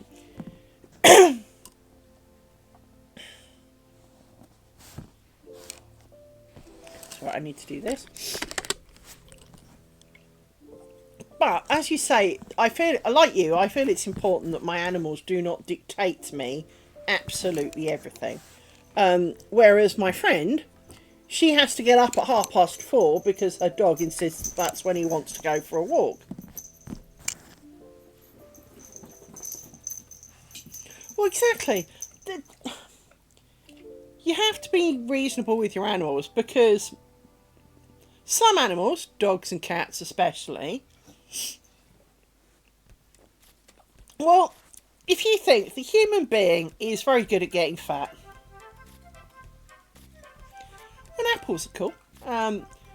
Now, human beings are very good at getting fat. Hell, you wouldn't have my £600 life if we weren't, right? Now, it does seem that in today's day and age, it is considerably easier to be fatter. And there was a program about it here in the UK. I think it was a year or so ago now. And basically, the guy concluded that part of the reason, although in the 70s we ate, more cheese, more butter, more full fat milk, more, they were thinner because the average house only had one car. The average house, therefore, could not... Well, there is that too. But an awful lot of the UK problem is that back in the 70s, Mum went down the butcher's, not necessarily daily, but Mum would frequent the butcher's and buy a couple of days worth of shit. We didn't really do frozen shit other than ice cream. So in the top of your fridge would be a thing almost kind of like that wide and about that deep, that you can just about fit, a handful of fish fingers and an ice cream tub in it, and then it's full, right? We didn't freeze shit. And so we didn't have pre-prepared shit. You bought raw shit and made shit. So you had meat and vegetables, you might have pasta, but you'd have dried pasta and make the sauce. You didn't pre-buy everything. Whereas today, you pretty much pre-buy everything and eat it over the course of the week. And most of it is pre-made. So you'll buy lasagna. Well, you just cook it. You buy a pie. You just cook it. You're not making the pie. You just put it in for X minutes and cook it. Or rather, more accurately, finish cooking it. Because quite often they are semi-part baked. You are really just warming everything up. And so... people still buy, pre-made this, pre-made that, pre-made the other, and then wonder why that it's got extra shit in it compared to when you buy it yourself. And a lot of that is so that it don't go off. And obviously, preservatives and are not always a bad thing. After all, jam is a preservative, but jam per se is not unhealthy. I mean, yours might be if you put high fructose syrup in it, but the art of preserving fruit in jam is not a thing. Well, an awful lot of it is that back in the 70s, low sugar stroke sugar-free jam is quite a good thing. But one of the things that, again, back in the 70s, for example, it was more common that Dad worked, Mum did not. Therefore, Mum was around to pre-prepare a bit for tea. The idea of spending an hour cooking tea wasn't so bad because she hadn't spent 9 fucking hours at work and 2 hours each way on a freeway, right? Because, no offence, who wants to cook after doing a 12-hour day? Very few people is the short answer. And, well, yeah, my mother should never have been allowed to cook, full stop. And she was a stay-at-home mum, by the way. But, the general principle is that because both parents usually work now, more and more people are not in the mood. I mean, we're not saying that cooking food necessarily is a big pain in the arse, because sometimes it's not. A bit of chopping, a bit of cooking it, throwing it in the pan at the right stage, and it almost takes just as long to do that as it does to heat the thing that you bought pre-made in a pack. But the fact that you can go, turn oven on, wait a bit, shut door, come back in 20 minutes, go, and walk off with your dinner, rather than stir, move, stir, sprinkle, stir. You can sit down and kind of, I hate my life, for 20 minutes. Well, quite often you want to pick the sitting on the couch, doing nothing, because you've been doing something all day. Oh, slow cookers are fucking godsend. And instant pots, if you have not ever used an instant pot, even more so. Because you can do much more than just slow cooking in an Instant Pot. You can also pressure cook it. So if you've got some real, like we were talking earlier about cooking tongue and stuff, you can pressure cook the meat for a really long time and then chuck in the vegetables for like 10 minutes. And now you've got what tastes and acts like an entire slow cooked for a day stew in about 25 minutes. I love my Instant Pot. I fucking recommend it to everybody. And I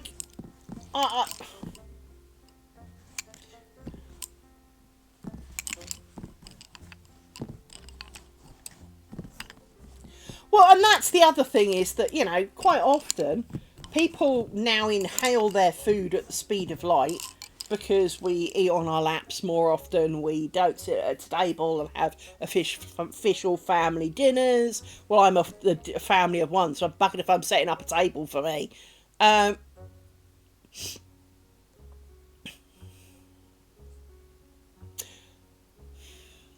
Now,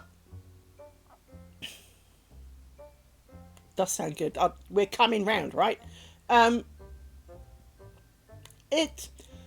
going to say that the first pies I ever met, I bought one of those personalised pie makers. So it makes little pies about this big. So you basically cook up some contents, cut out the pastry, plop it in the bottom, put in a spoonful of shit, put the lid on it, shove it in, basically a bit like a sandwich maker, and out comes pies. Holy shit, were they worth having. Oh my god. They were the first pies technically I ever made myself. Got hiccups again, hang on. I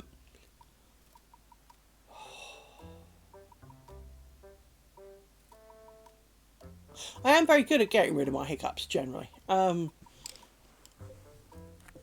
Sometimes at work I used to just let them rip. It was quite funny. Because my hiccups get more and more violent the more they happen. Which is kind of amusing. And they generally happen as I breathe in, so they're obviously hiccups generally do, but I sound more like I'm about to throw up. It's kind of weird. Anyway, but these pies were something else, and I have to say I thoroughly enjoyed those. Those were distinctly pleasant.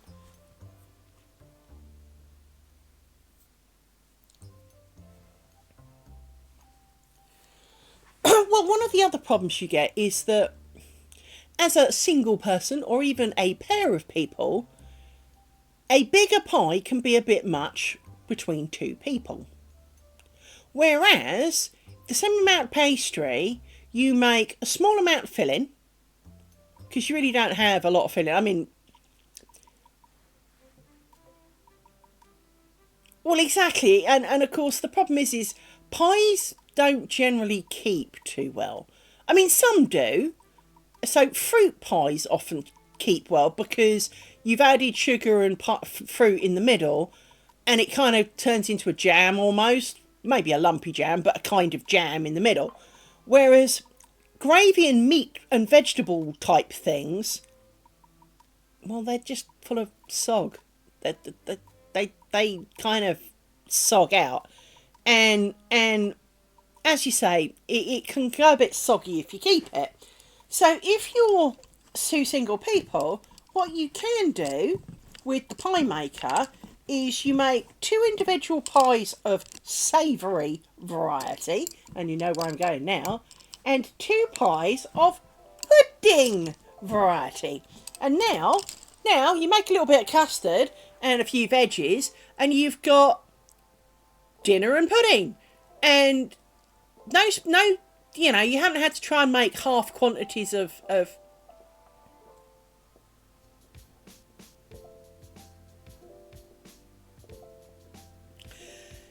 yeah, and let's be honest, a meringue pie is more of a tart with cover. It's not really pie, because surely the definition of pie is pie crust and pastry. And while it has a pastry base, so does a tart. And it's a bit like these tomato or fruit shenanigans, you know, or a vegetable, because technically it's fruit. But you wouldn't put that in a fruit pie.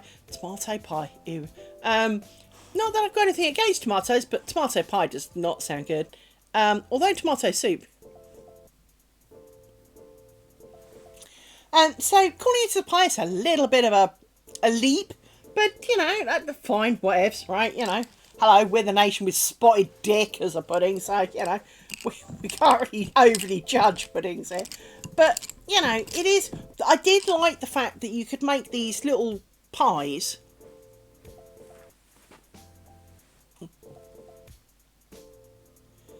Exactly, right? Although I saw the strangest shit today. People, I need you to think about this. So, it went along the following lines. Get about a pound of ground beef.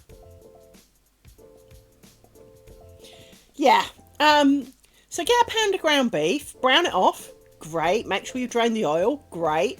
Put in seasonings of your choice, so taco seasoning was the choice du jour of the person doing this. Cut up 2 bananas, and already I'm kind of going, because I'll eat anything once, except for green vegetable. I've fucking done those. I'll try most things once, but the idea of banana and mince. Anyway, you then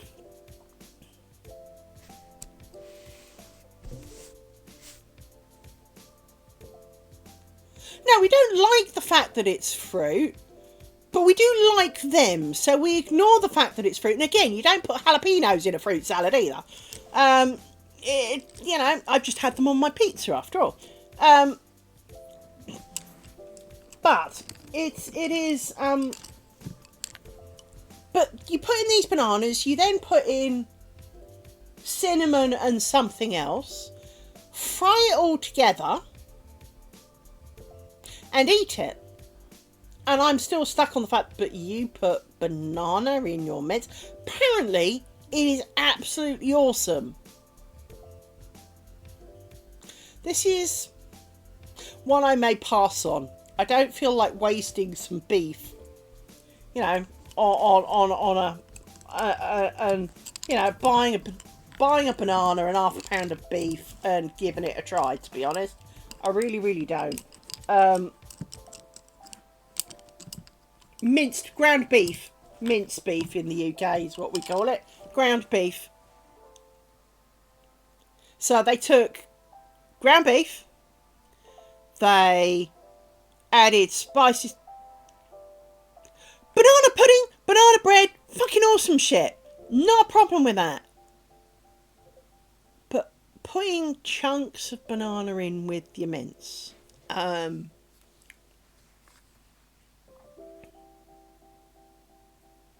it's definitely something that if we all got together, we would make a small portion and have a spoonful each and call it quits, right? Just so we could have tried it and passed judgment. That's the kind of thing that you can do that. You need a handful of people together and do it as a concerted effort and then go, no. Or, actually, I like that. And then make it for yourself later. But it truly was... hang on, let me turn the sound down on this. Well, and this is a thing. It can. These things can go together. You know, pork and apple goes together. But...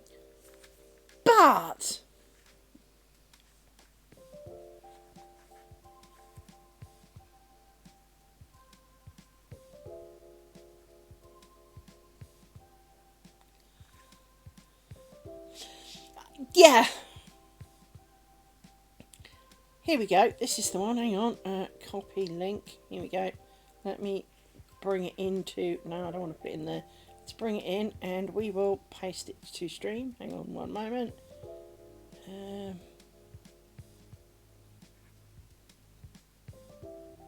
on.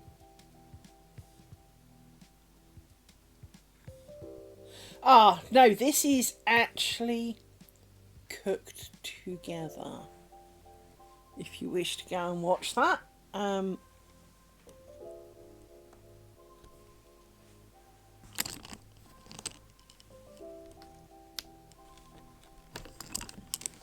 I will forgive you to leave and go and watch that. I assume that's the one I watched. It's certainly the same dude. And it's about...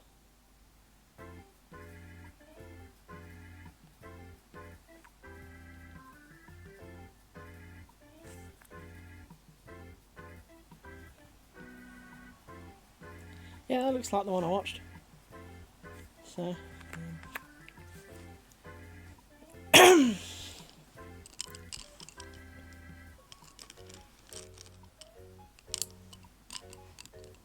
personally, like you say, I think there is a fine art to it that perhaps I'm not necessarily up for finding out. I feel that may be something for someone else, you know.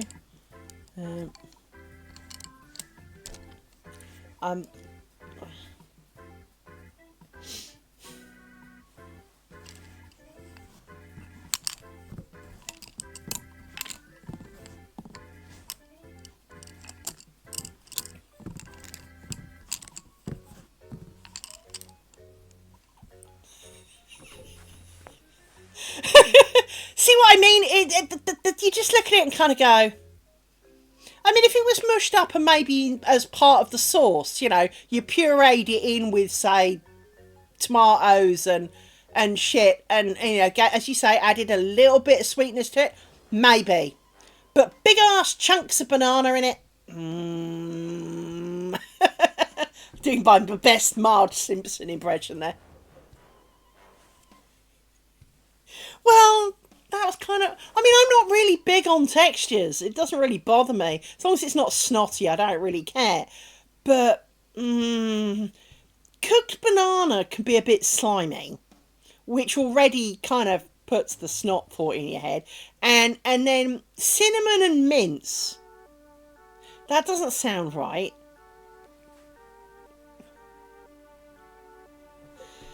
Yeah, very much. I totally get that, you know, if you're up the duff and you're having cravings, that this is what floats your boat. Fine, you're eating crayons and coal and all other things. If that works for you, honey, have it. But do not afflict it on anybody who's not. And just no. Just no.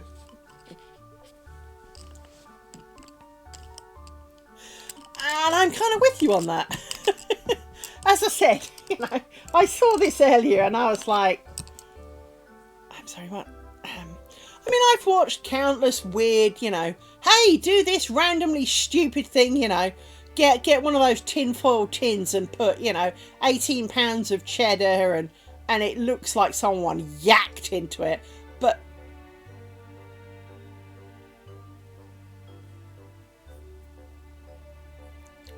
well, over here it is not uncommon for drunk people, or high people for that matter, to have strange eating requirements. And one of the things that we have over here, which is commonly frequented by people who've had a bit much, is the kebab. Now, the kebab is best described, depending on the kebab that you have, for there are many varieties. Yeah, you're now craving something that tastes normal. I know that feeling. I'm fortunate I can still smell and taste some of my pizza, so I'm alright. But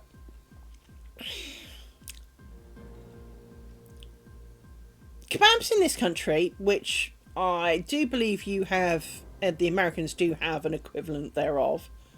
I think you call them gyros, but I'm not entirely sure, because our kebabs do have many varieties. So not all kebab is the same as kebab, right? But the what is laughingly referred to as the dead leg kebab, i.e. the doner kebab or the doner kebab, for the reason hence we call it dead leg, is it's pronounced doner, but it's about the same as doner. The doner kebab is basically a part. Oh, is it? Right, whatever. I've heard other people call it gyros, so I've never met one, had one, I've never been to America, so forgive me for all pronunciations of things. But in essence, our doner kebabs are spiced mince, squished round. True. So our kebabs are spiced mince lamb round a big poke that sits in front and slowly is cooked by the heat from almost like the... Every country has good and bad within it. And our kebabs generally come in a pita bread with a token effort of salad and some chili sauce, right? And this is the kind of culinary delight that most drunk stroke high people, well, high people tend to go a bit more for Mars bars, but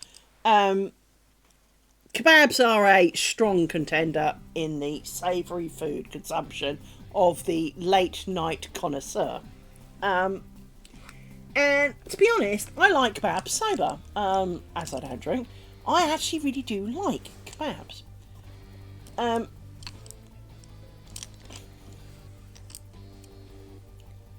Yeah. Now we do have other kinds of kebabs, do not get me wrong. There are many kebabs. There are shish kebabs and tandoori kebabs but doner kebabs are the original kebab of the nation, right? The first kebab that we had, kind of thing.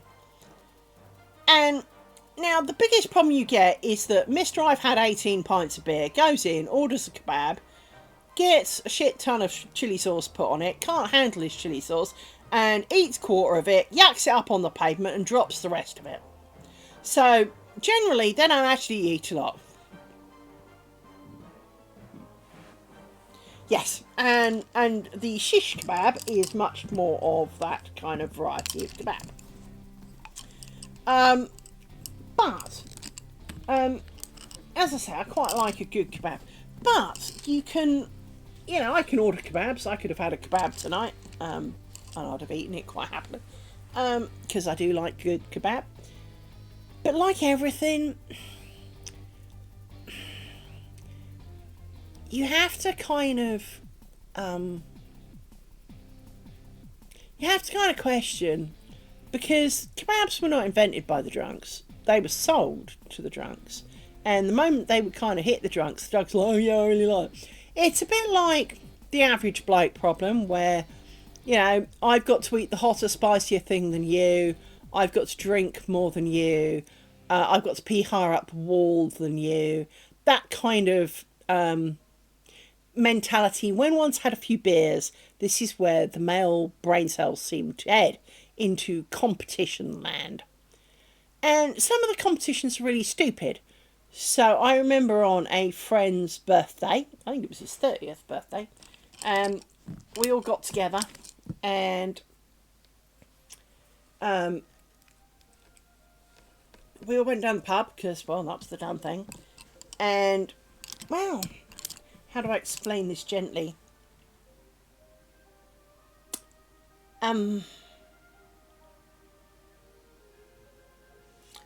One of his friends challenged him to a head-butting competition.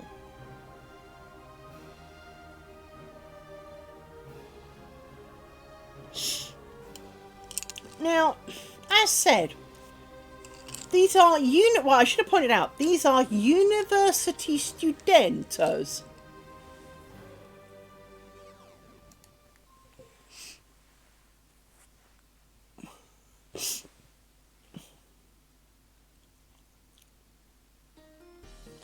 Well, I am a very much tomboy, so they seem to.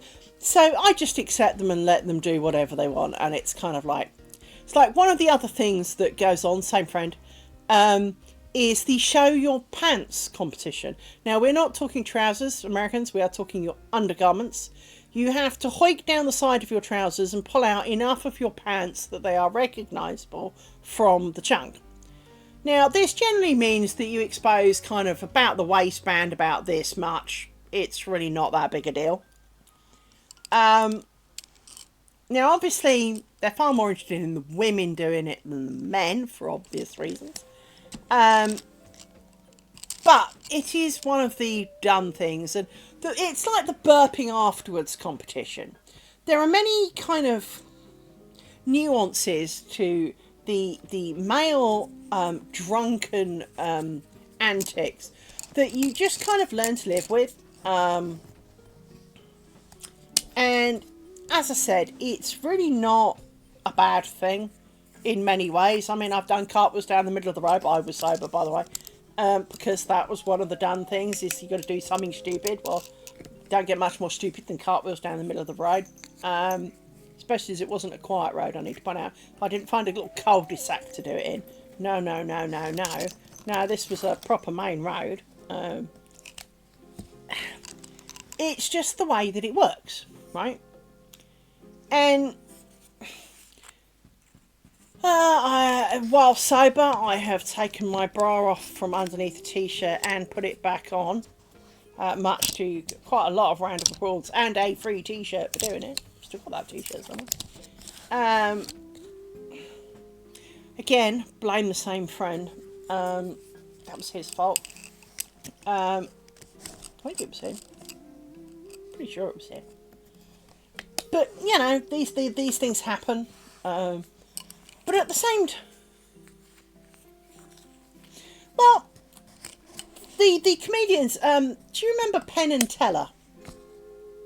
I don't know if they made it much abroad, but Penn and Teller were well known for doing quite violent, things, well, that looked violent to themselves, such as punching nails into themselves with nail guns and stupid shit like that. Well, basically, I'm pretty sure it was them.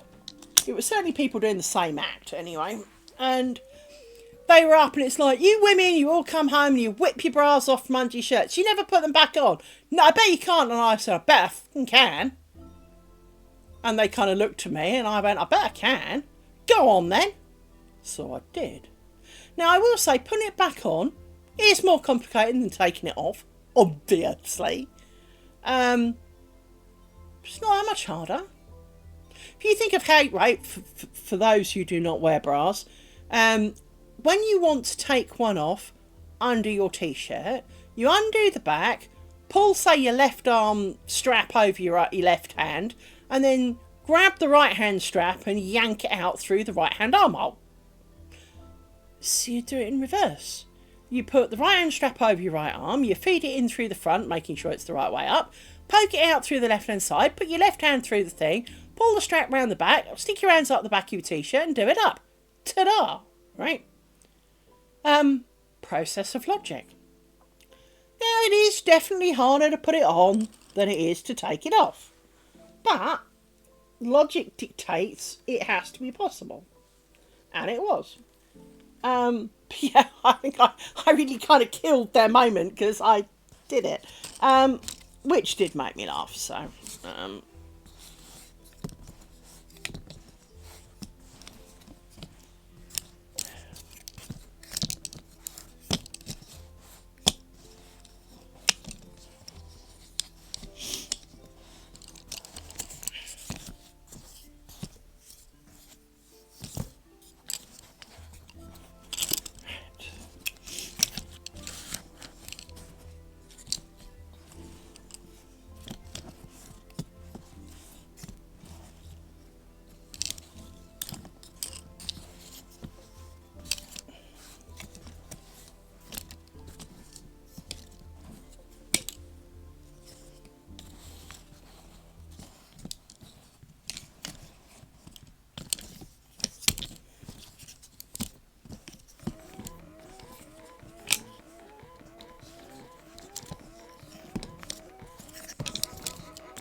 Yes, we're doing the big spidery thing in the middle. For it is big spider time, look. There he is.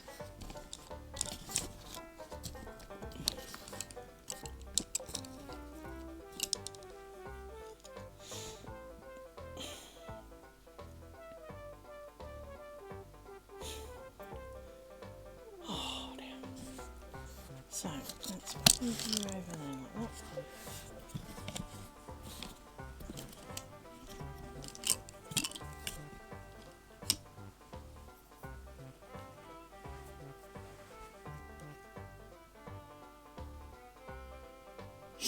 I've been perfecting my starts. Yes, I got the colours to work better. I got the start and end joins a lot better.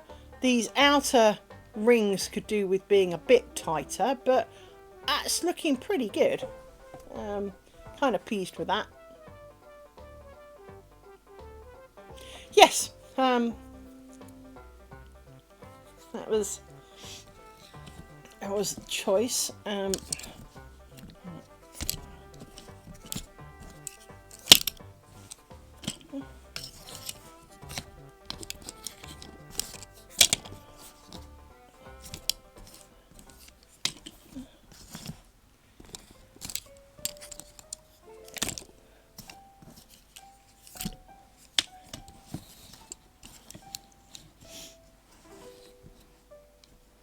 And you two have both come and done because you're little shits.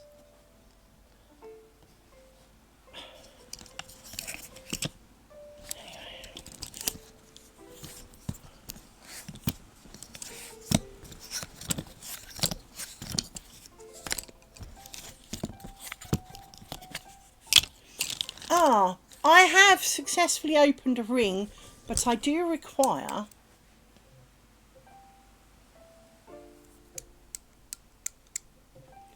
I find it a lot easier to pull on that end with a pair of pliers, very gently to start with, and then as you get a bit more you can obviously have quite a length down the pliers to give it a good strong gentle pull.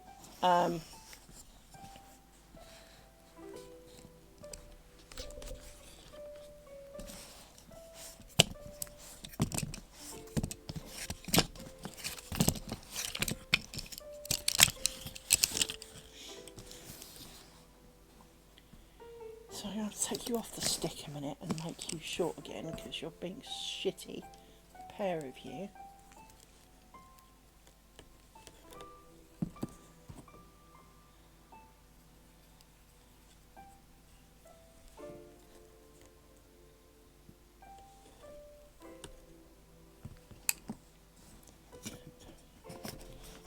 Back on your platform a second because it just makes putting the edge over there with a sore thumb is really hard.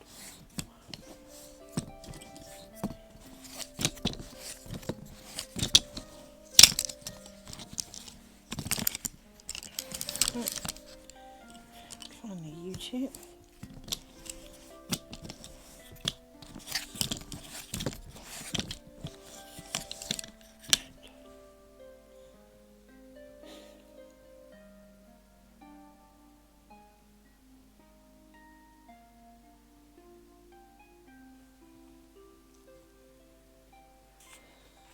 Oh, the way it goes. Rain will begin at 9:55 p.m.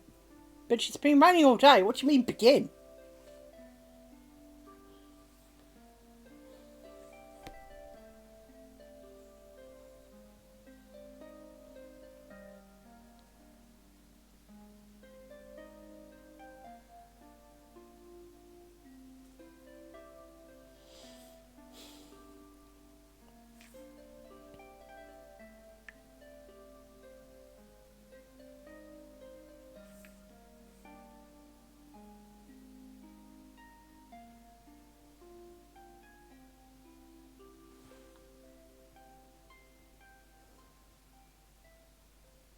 I had a fit for a minute then.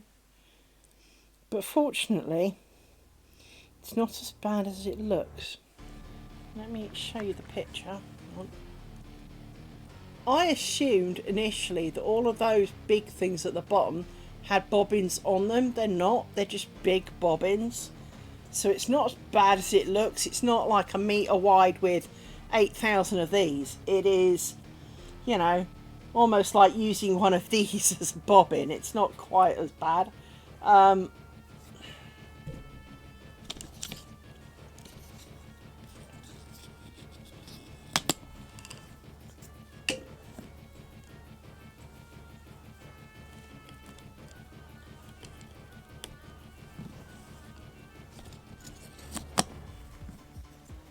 is with all of these coming undone, for Christ's sake? Yeah.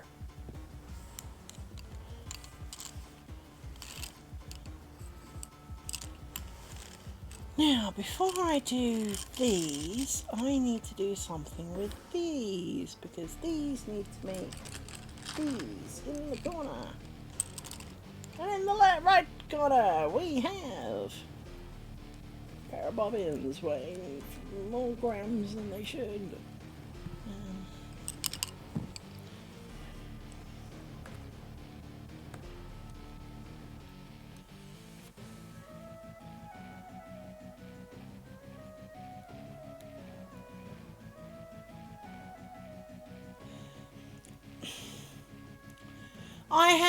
I very understand. The thing that I've found that helps, let me put this pin in. Yeah. The thing that I found that helps is, no, that's the other one, was the other. So,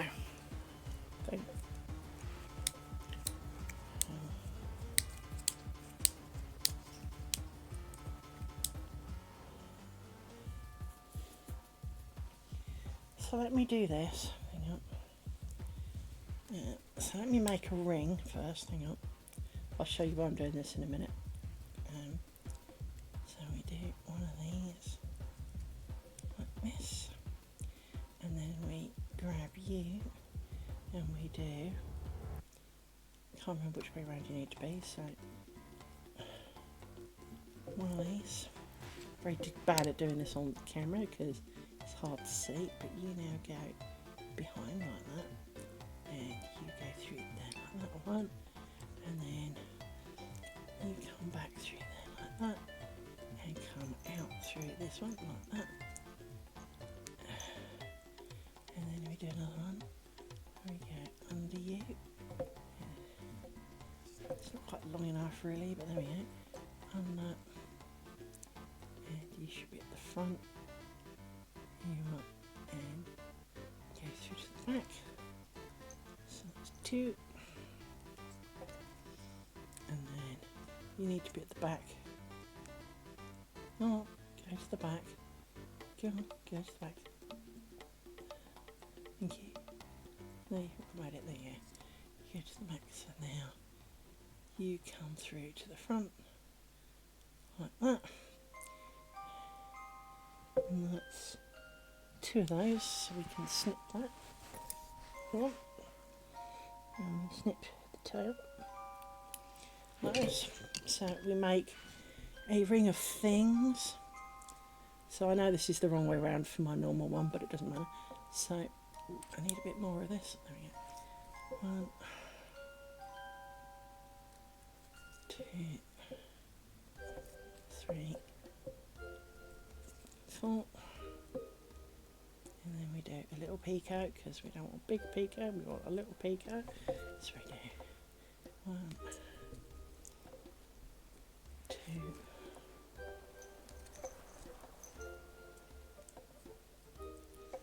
3,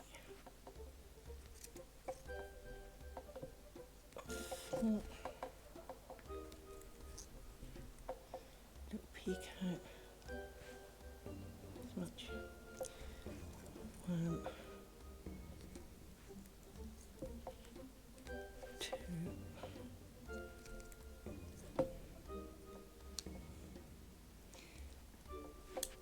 missed 3,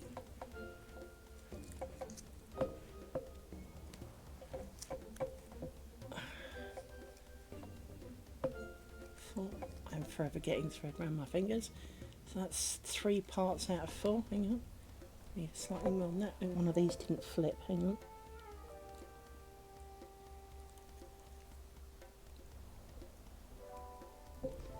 One of you didn't flip, and I don't know which one it was.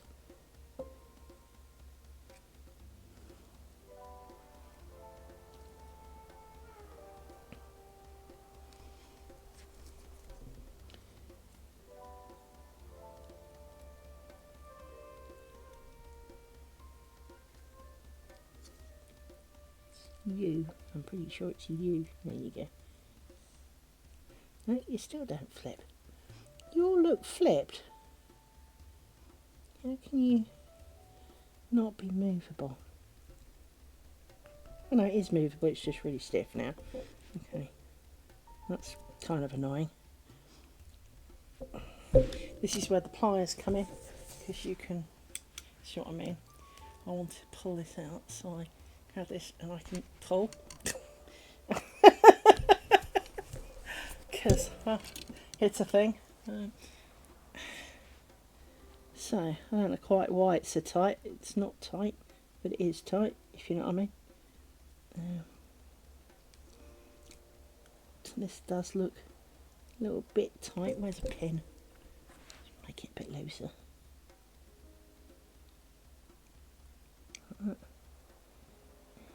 Possibly you a little bit. Does that help? Yes, it does a little. Right. So that's 3.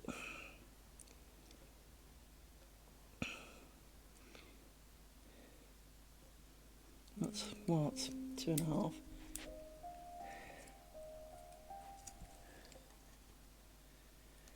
No, that's fine. I've been thinking about these things all day. So that's thing. I then need to do another small picot, and I constantly get it stuck on my fucking fingers, and it annoys the shit out of me. But I'll show you what I mean. You might actually have seen me do it here as I'm doing the picots, is that I pull the thread down like this and twist away to make it, and it's, you have to do more than the first one for it to lock properly in. You have to do like 1.5 now it won't budge, right? So you can't just do one and hope that it's going to stay there. You have to do 1.5, as I found from needle tatting. You have to do 1.5 before it stops moving. So that's 2. I fucking constantly round my pissing fingers, and then you can't tell if you flipped it because you've been fidgeting with your fingers. 8. So that's 4. And I do a half at the end because this helps with the joining of the circle. So this is going to be my circle. Right. So now I've got my circle, right? Grab-a-vous the red one so that you can see.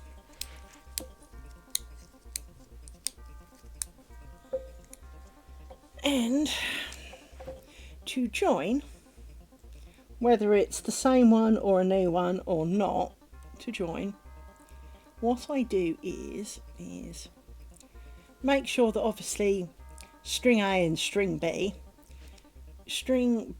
is going to be the one that is on the outside, so this one gets wrapped around my finger a lot so I can tension it a bit, but not a lot.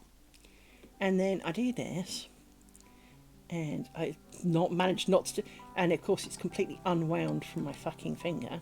There we go. So we do this, and we stop being a shit. I'm trying to show someone, and you're not playing nice now. Stop it. I have great problems with fingers and neurospicy and hate, and I need to make this a bit smaller. There we go. I do find, and of course I'm wearing my glasses, which I know is going to sound stupid, but that doesn't help. Right, so I've lined up the two. I'm going to do a stitch, so you do the first half like this, and I pull it so that it's 180 degrees.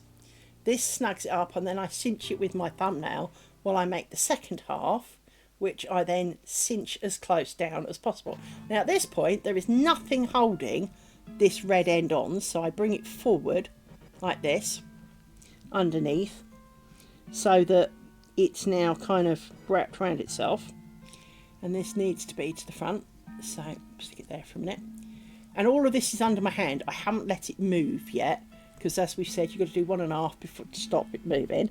So you then do the flip thing, and then you hide the end, because well, in my case I've got an end to hide, so you'd hide this end like this. Missed, fucking douchebag. Flip, try again. Come on. Okay, 3, thank you. And then we pull this as tight as we can, like this, scoot it down. Now this one's not worked so much because I've moved it, which makes it a really poor show.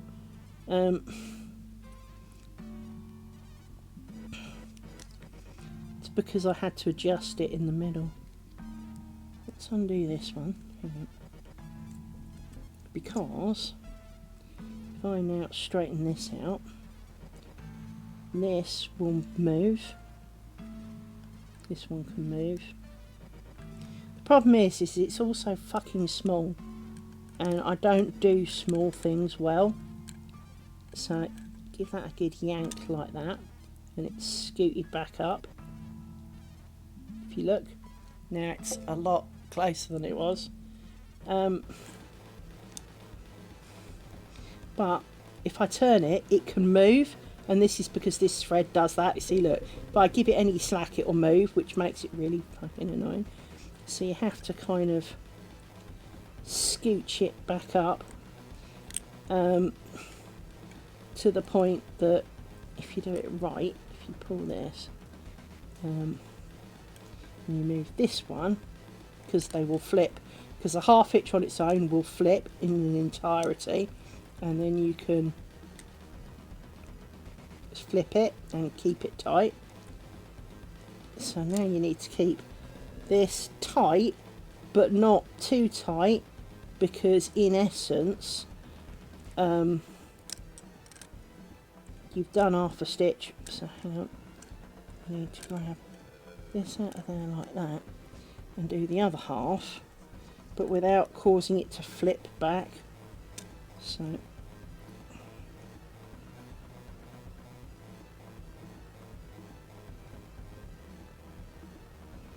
that should be right. Where's that gone really good? It's because it's flipped again. And I'm getting old, so I randomly just drop shit I'm hanging on to. Even though I was hanging on to it, I just randomly let go of shit, and it's driving me insane.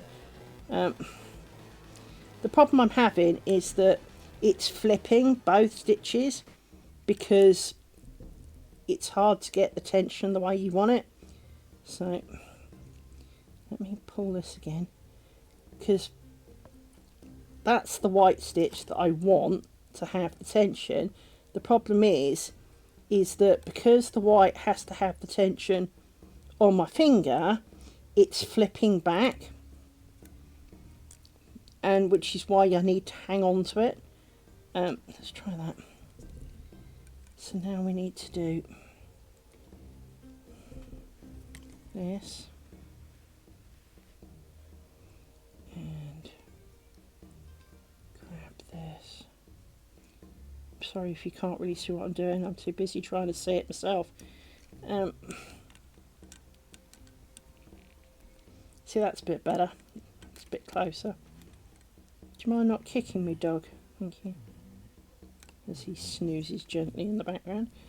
So let's do the other half of the stitch and flip that. Stop going on my fucking finger. And then you come through from the back. Rory.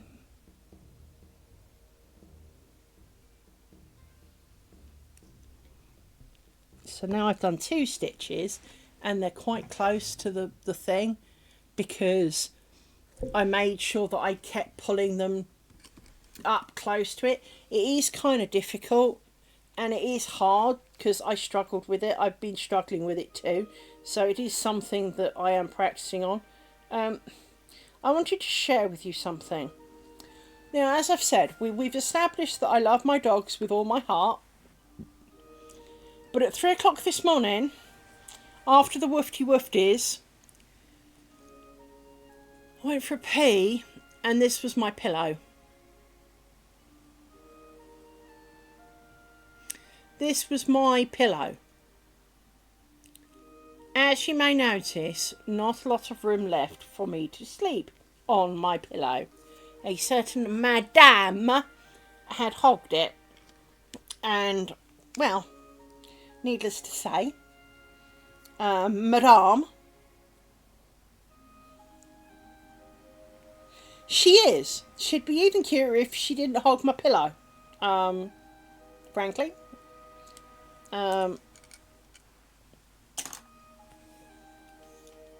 Miserable animal. Right. So now I've done you, now I can do you.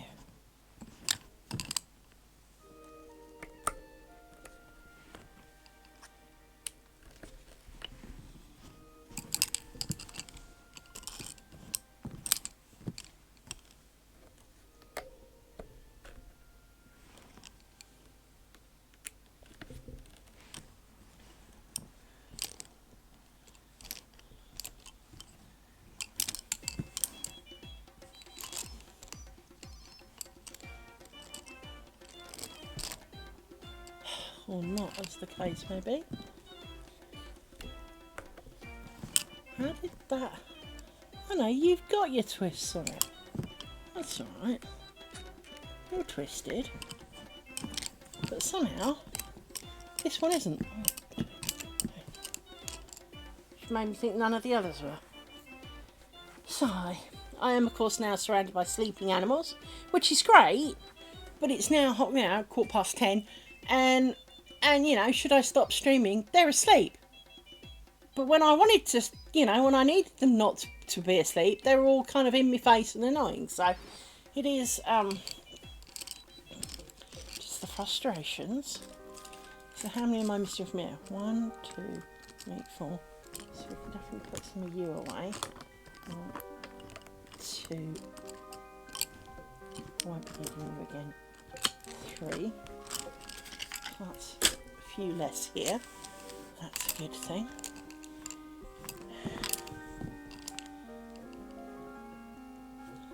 Why don't you look like...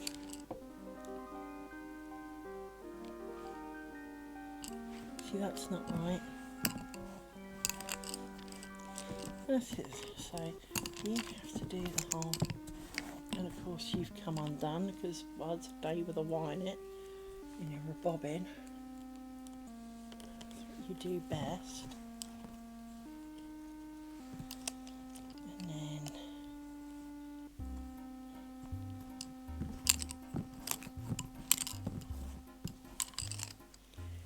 You get a pin like that.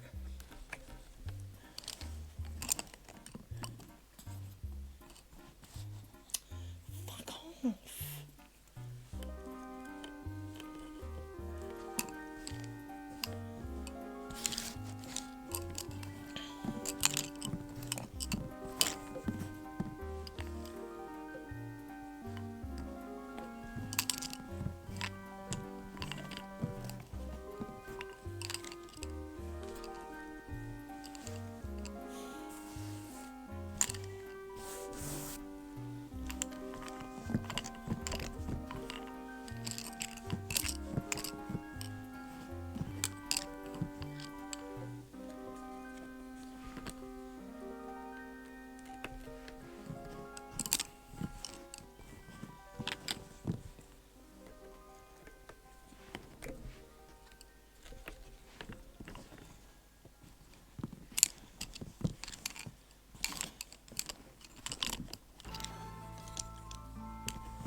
The best part for me is tomorrow. I do not have to be up at 7 o'clock in the morning.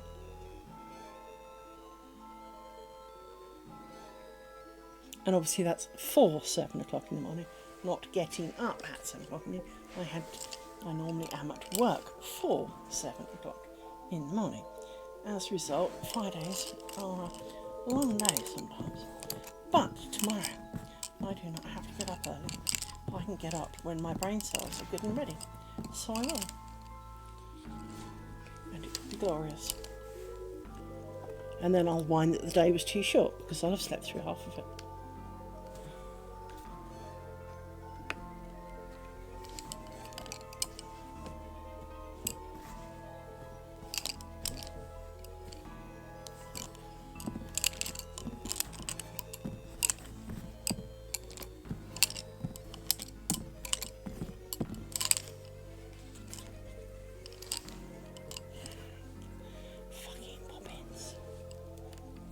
It's the same one pretty much every time as well, actually, by the way.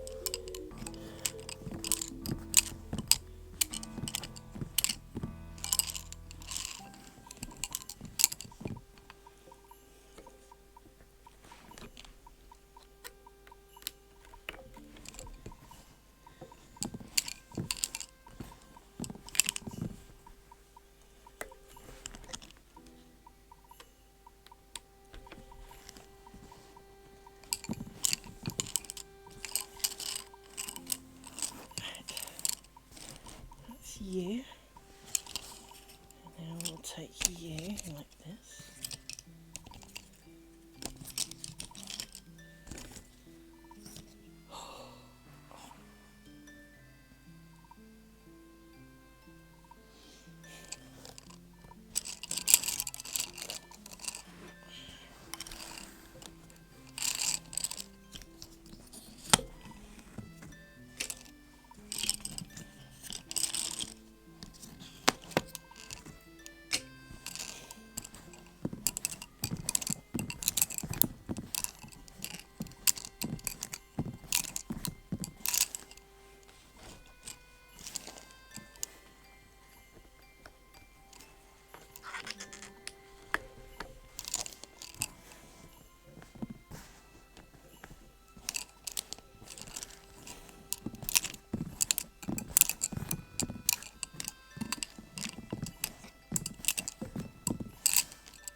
Oh, do you all remember the AI video I made of it supposedly making white bobbin lace on a blue cushion that turned out to be blue crochet, maybe sort of, or with like 98 fingered hands? Do you remember that?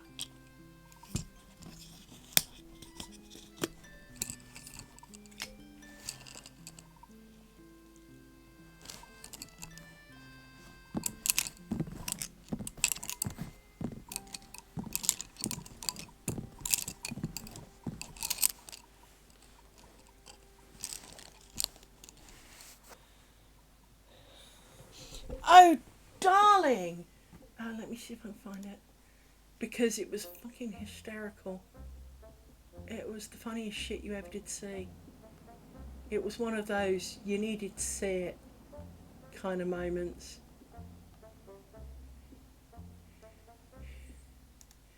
It was in my Discord. It was in my Discord. Yeah, hang on, let me go find it. Because, well, it was one of those funny enough, seeing it again could only be funnier, right? Here it is, hang on. Let me press this. And now I will play it again because obviously you need to pay close attention to the fact that this pink shit under here are all fingers that got left behind, okay? But you need to watch especially the two hands that appear down here at the bottom. The fact that she's got 4 hands is, let's not concentrate on that. It's the 2 from the bottom that actually make me laugh. Look at the number of fingers on those fucking hands, dude. Well, I asked AI for a picture of a lady making lace, specifically over her left hand shoulder, with so you could see her face, but you could also see the lace bobbins. Now, I am going to point out here that it's actually not that bad. Now, these are not buck stumpers, as I asked, but this actually looks like a girl making some lace. I mean, I'm not quite sure what the fuck she's doing, but that looks a little bit off, but at least it looks like it looks like she hasn't got a bobbin in her hand, but she's got some threads. I mean, it's not perfect, but that at least looks a bit like a dude making lace. I mean, it's not me, clearly, and that isn't a bad representation. I mean, I was expecting a more flat pillow, but I did not specify this. But it is a blue pillow with white lace, with a lady over her left shoulder, with buck stumpers are basically gnarly lumps of wood. And they're quite ugly, frankly, which is why I asked for it, because they're quite unique and gnarly and kind of old looking. She's kind of wearing jeans. I was expecting a bit more 16th century look to it, you know, frills and ruffles and things.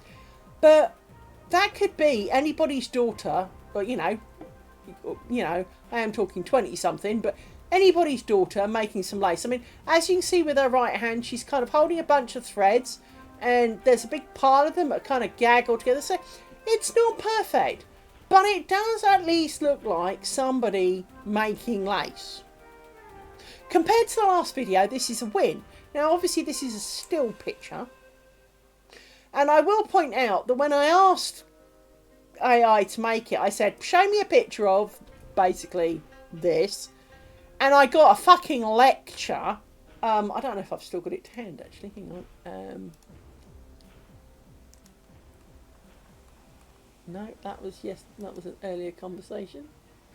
Jump back to your files. There you go, bobbin lace image request. So I asked for bobbin lace, and I said, young lady making bobbin lace with buck thumper bobbins, right? And I said, show me a picture of a young lady making bobbin lace on a blue lace pillow with white thread and buck thumper bobbins. The angle should be a little from the left of her, but a bit behind so that you can see her face, but a little like looking over her shoulder to see what she's doing. They then wrote this fucking long ass thesis that. Show me a picture. Did not ask for the fucking lecture. So, lecture. There was, you know, shit about camera settings and all manner of things. I went, I asked for a picture, not a thesis. And he went, you're absolutely right. And here it is. And so, for once in its lifetime, bear in mind our luck with AI today, I do feel B for B, maybe? Strong B? I mean, you'd have to almost make lace to to realise that the string and the bobbins don't quite add up, I think. But it is certainly a feasible effort. It's certainly, you know, compared to the last one, 1,000 times an improvement. Now, obviously, it's not a video. The last one was supposed to be a bit of a video.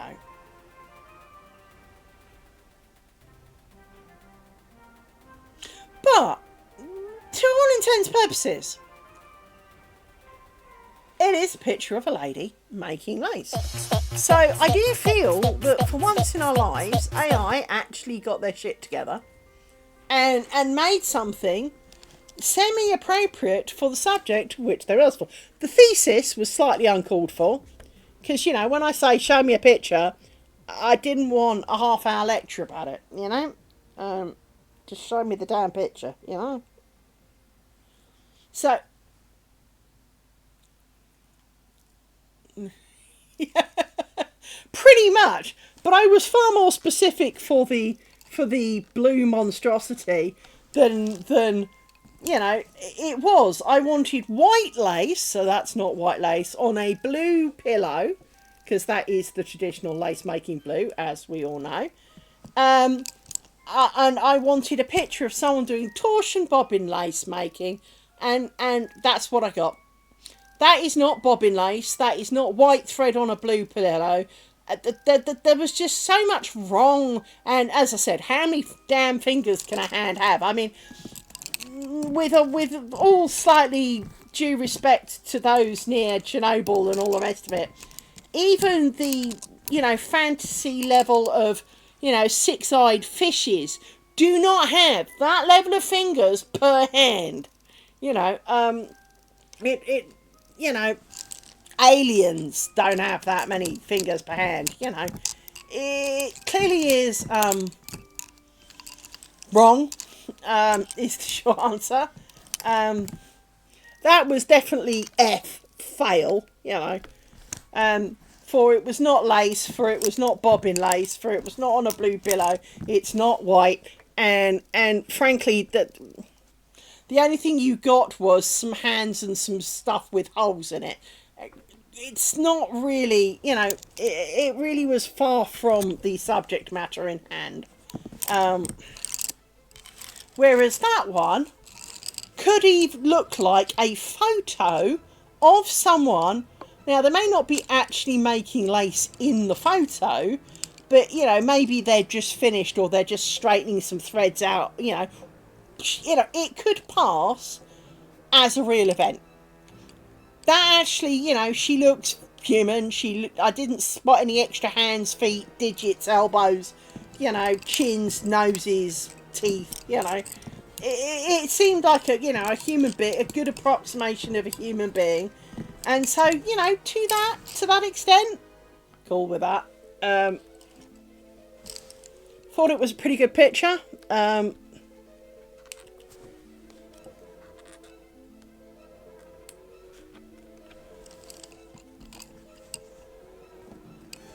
It feels, you know, that felt like an AI success. And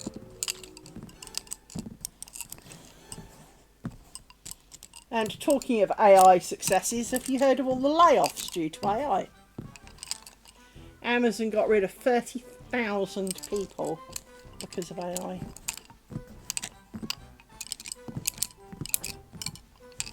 Now, one of them was a game called New World. It caused their studio to shut because Amazon were basically paying for 99% of it.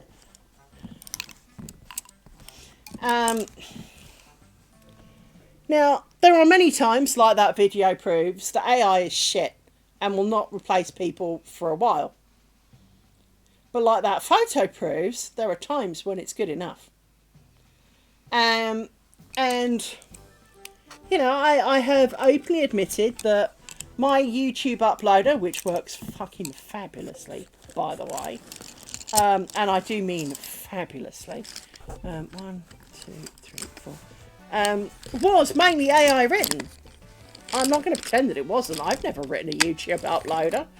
I went to it and said, can you show me how this, you know, to authenticate to Google and upload a YouTube video?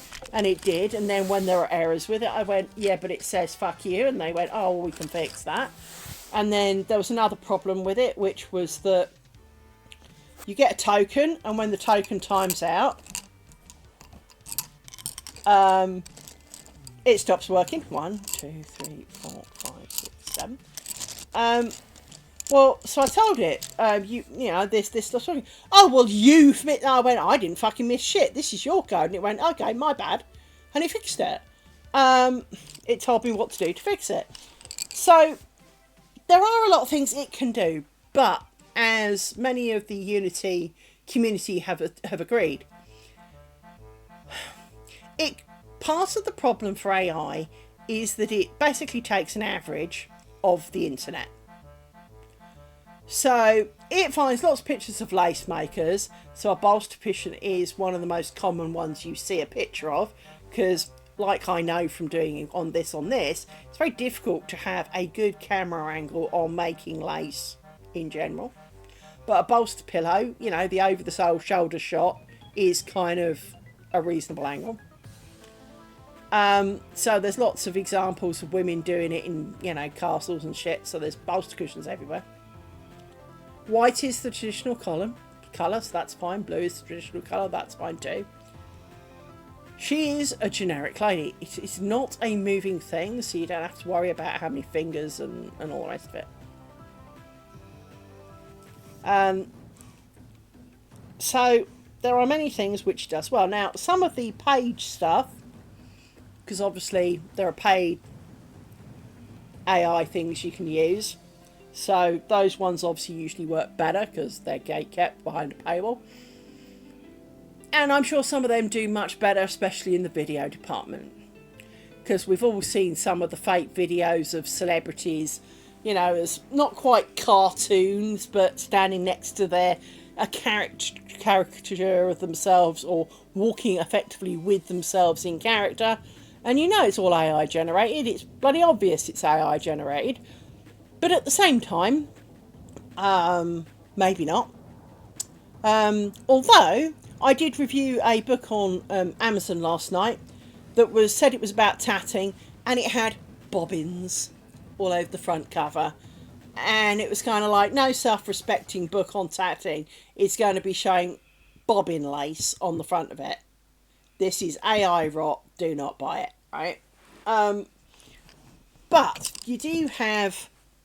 So there are times that, and that's a fairly good example, is that lace and lace, I mean, how different can it be? And the answer is, you and I know, quite a lot. It's like knitting lace and crochet lace and tatting lace and bobbin lace are all very different. And then there's the umpteen styles of bobbin lace on top of that.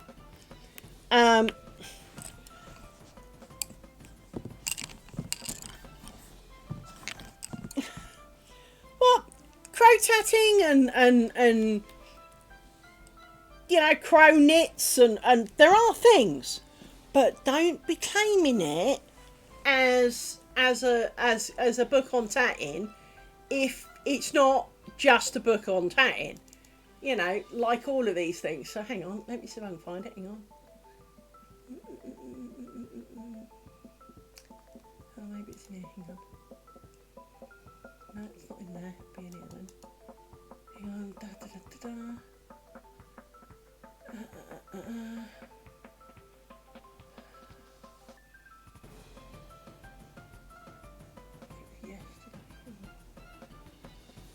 Amazon review. Here you go. Let's see my full review. Here we go. So, needle tatting for beginners. That's bobbin lace, arsehole.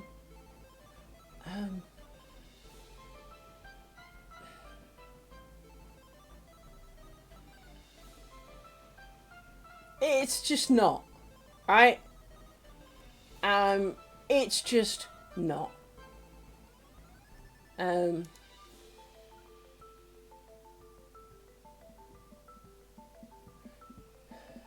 mean, part of me says for £3.7 it's worth a laugh, right?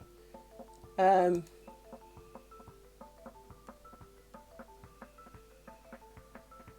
crochet. That's, bear in mind it's about needle tatting. That's got shuttles in it.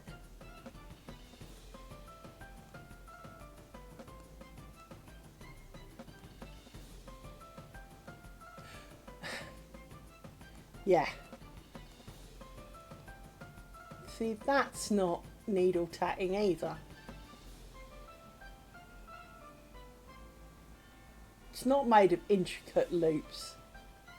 That might be needle lace, but it's not needle tatting. That's crochet. It's got fucking double and treble crochets in it. And that was the end of the sample. So, I'm sorry, that one... no. Definitely not. No.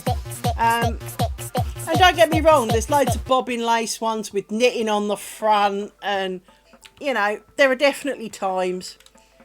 But the problem is, it's like everything, it makes it much harder for a beginner to spot, because if someone said to you, I know, can we get them, you know, we want to buy a book on this because we're all going to learn this week, all right? If you've never done it or any of the other things that are shown by mistake on the front of the book, how do you know that that's not how it's done? Unless you already do one of the things on the front of the book and you go, I recognise that, that's not it. That's not how this works. I know this. I recognise that.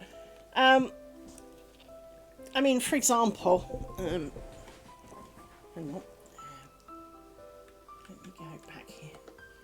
So, look for bobbin lace book.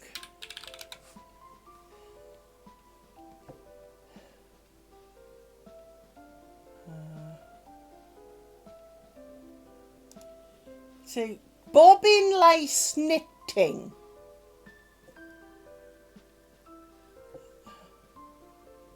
The fuck? Well,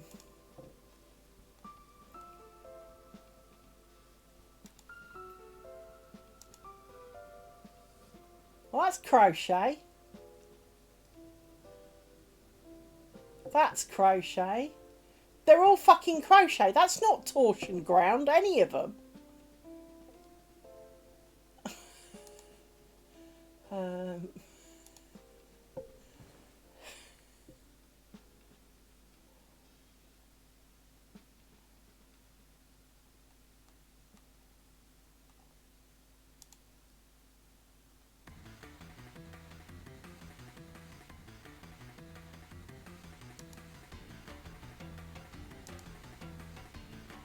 Well, that's a nicked picture of an Etsy thing of making the spider scarf.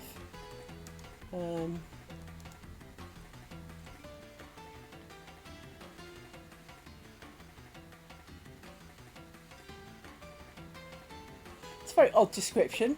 The process of creating lace known as bobbin lace is also referred to as pillace. Never heard it called that, but fine. Involves weaving threads wound on bobbins. I read it as a round bobbins and placing them on top of a pattern pin to a pillow. Sounds possibly.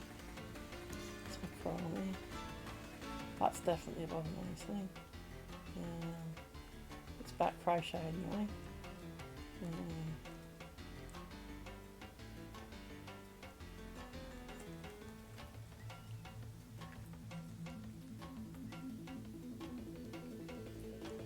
crochet.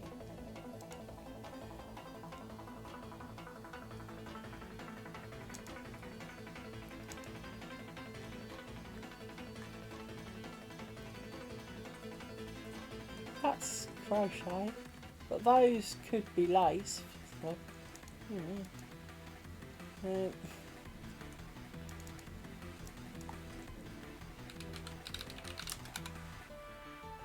fuck's sake, I'm tired of this. You type in a search thing and it doesn't. Can you stop licking things? So tattoos come up a lot. That is arguably tatting, so, but it doesn't look like needle tatting, but it could be, so, you know, we'll give them the hedge the bets on that one.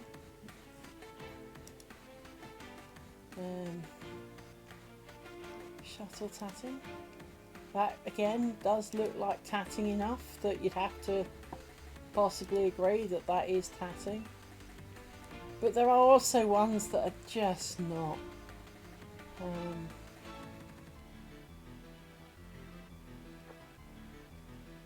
There was one, and I can't remember where I saw it, but there was one, and it was a picture of a dude knitting. It was actual knitting.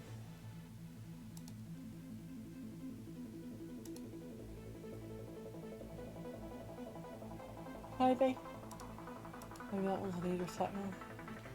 I bought that book. That is about tatting. Very flat. Oh yeah, this is a good one.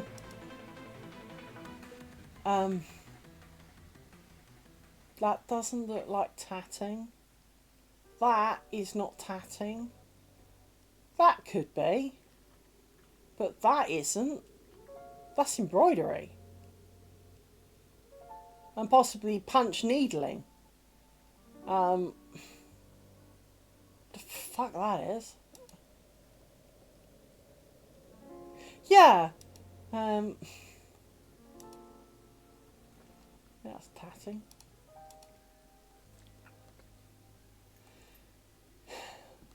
But it is quite surprising how you have.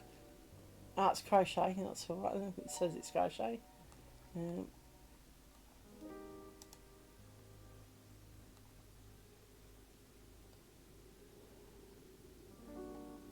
That's another good one. Is when they. I mean, that's a little bit ambiguous, so I don't know quite what that is supposed to be a picture of. But I saw one, and it was a tatting kit, but it was supposed to be a tatting kit, but it basically came with weaving shuttles. Weaving boat shuttles. I'm talking like 6-7 inch weaving boat shuttles. And it was kind of like, no. So yeah, AI has got some really good things, but, and the stick thing kicks off again. I must look at why the stick thing kicks off again. It's not that I begrudge people trying their luck with it, because, you know, but what I do feel for are the people who don't know, who buy this stuff thinking they're getting a book that will actually help them when they're not going to. I think I object to it on that level. Just because, you know, not everyone's got money to burn. And if you spent money on a book to learn tatting because, you know, you've watched, you know, the Travelling Tatter or whatever here on Twitch, and you're kind of going, I want to get into that, I want to get into that, I want to have a go, I've never done it, or I've forgotten everything I knew about it, I want to have a go, I want to have a go. You buy a book, and it's not, and it's just horseshit from start to finish. You possibly didn't have the money to blow on that, or to buy another one, because, well, that one was crap. You know, you bought the one that you could, and you know, you looked at the front of it and you thought, well, that, you know, that looks like it's, you know, it's designed for beginners, it must be good, you know. And then you look at it and go, well, actually, it's shit, you know. So I'm just going to check it for mistakes, so hang on.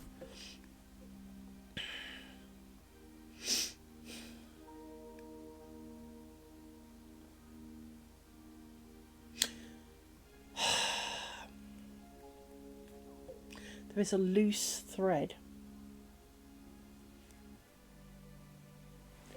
There is a loose thread.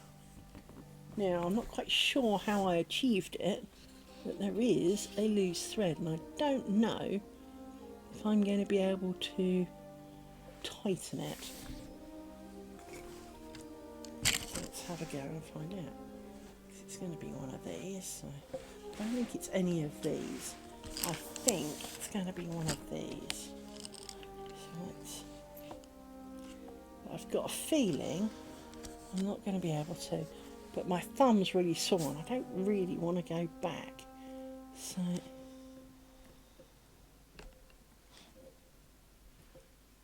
no, I don't think it's gonna. So in case you're wondering, the loose thread is here. There is this loose bit here that kind of goes in here, and it will go in and out, and it go in and out, in and out. So it should be one of these here. Problem is I can't grip anything due to my thumb. It's not you.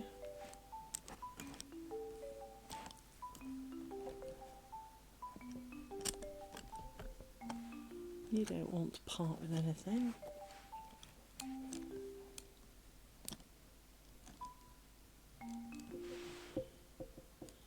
Did that move? It might have moved. Hang on. I might have done it. Hang on. No, it didn't. It's still there. Liz the Tired and Cranky, or Liz the Cranky, whichever way you want to think about it, it's not really up going all the way that back to the beginning of this this motif for a loose thread, but it will show, which kind of is highly irritating. Because from here I can't see it, which is how it got away with it in the first place.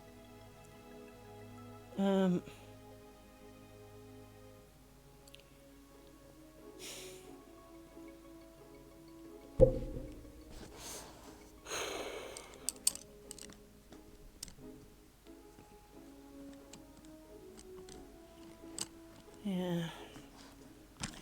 I think tomorrow Liz is going to have to make a decision on that one. Tomorrow Liz will decide whether we undo partly and see if we can tug it through. The problem is you can't really get at it as it is. I don't really want to undo all of that because that's, well, we've been doing this 3 hours. I know I ate some pizza in the middle, but we're doing this 3 hours and pretty much all we've done is make this motif. So really not kind of in the mood for that, because of course it's all the way back at the beginning. So arse, frankly. But on that note, excuse me, I'm going to leave you for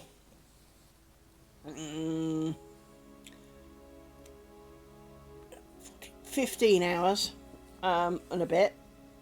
And I shall be back tomorrow, and we will see if I remember about a loose thread and come back, and if I remember, maybe we'll fix it, maybe we'll just ignore it. But the problem is in ignoring it is it will bug me, but at the same time going back that far bugs me, and I don't know which one bugs me more. Yeah, it's a bit of an awkward one, that one, really.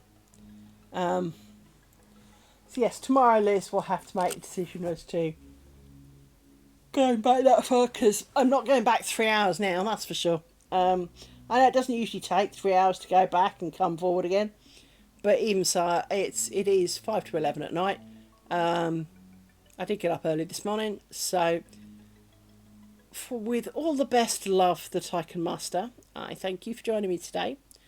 I'm going to see if there is someone crafty that you might like to watch. Hang on, let me go look, see who I can see. Talking of tatting, I should I'm going to dump you unceremoniously to the lovely travelling Tatter, because she's a nice lady.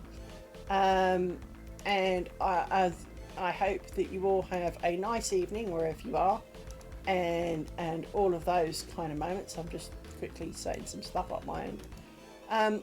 So with that, I shall see you on the other side.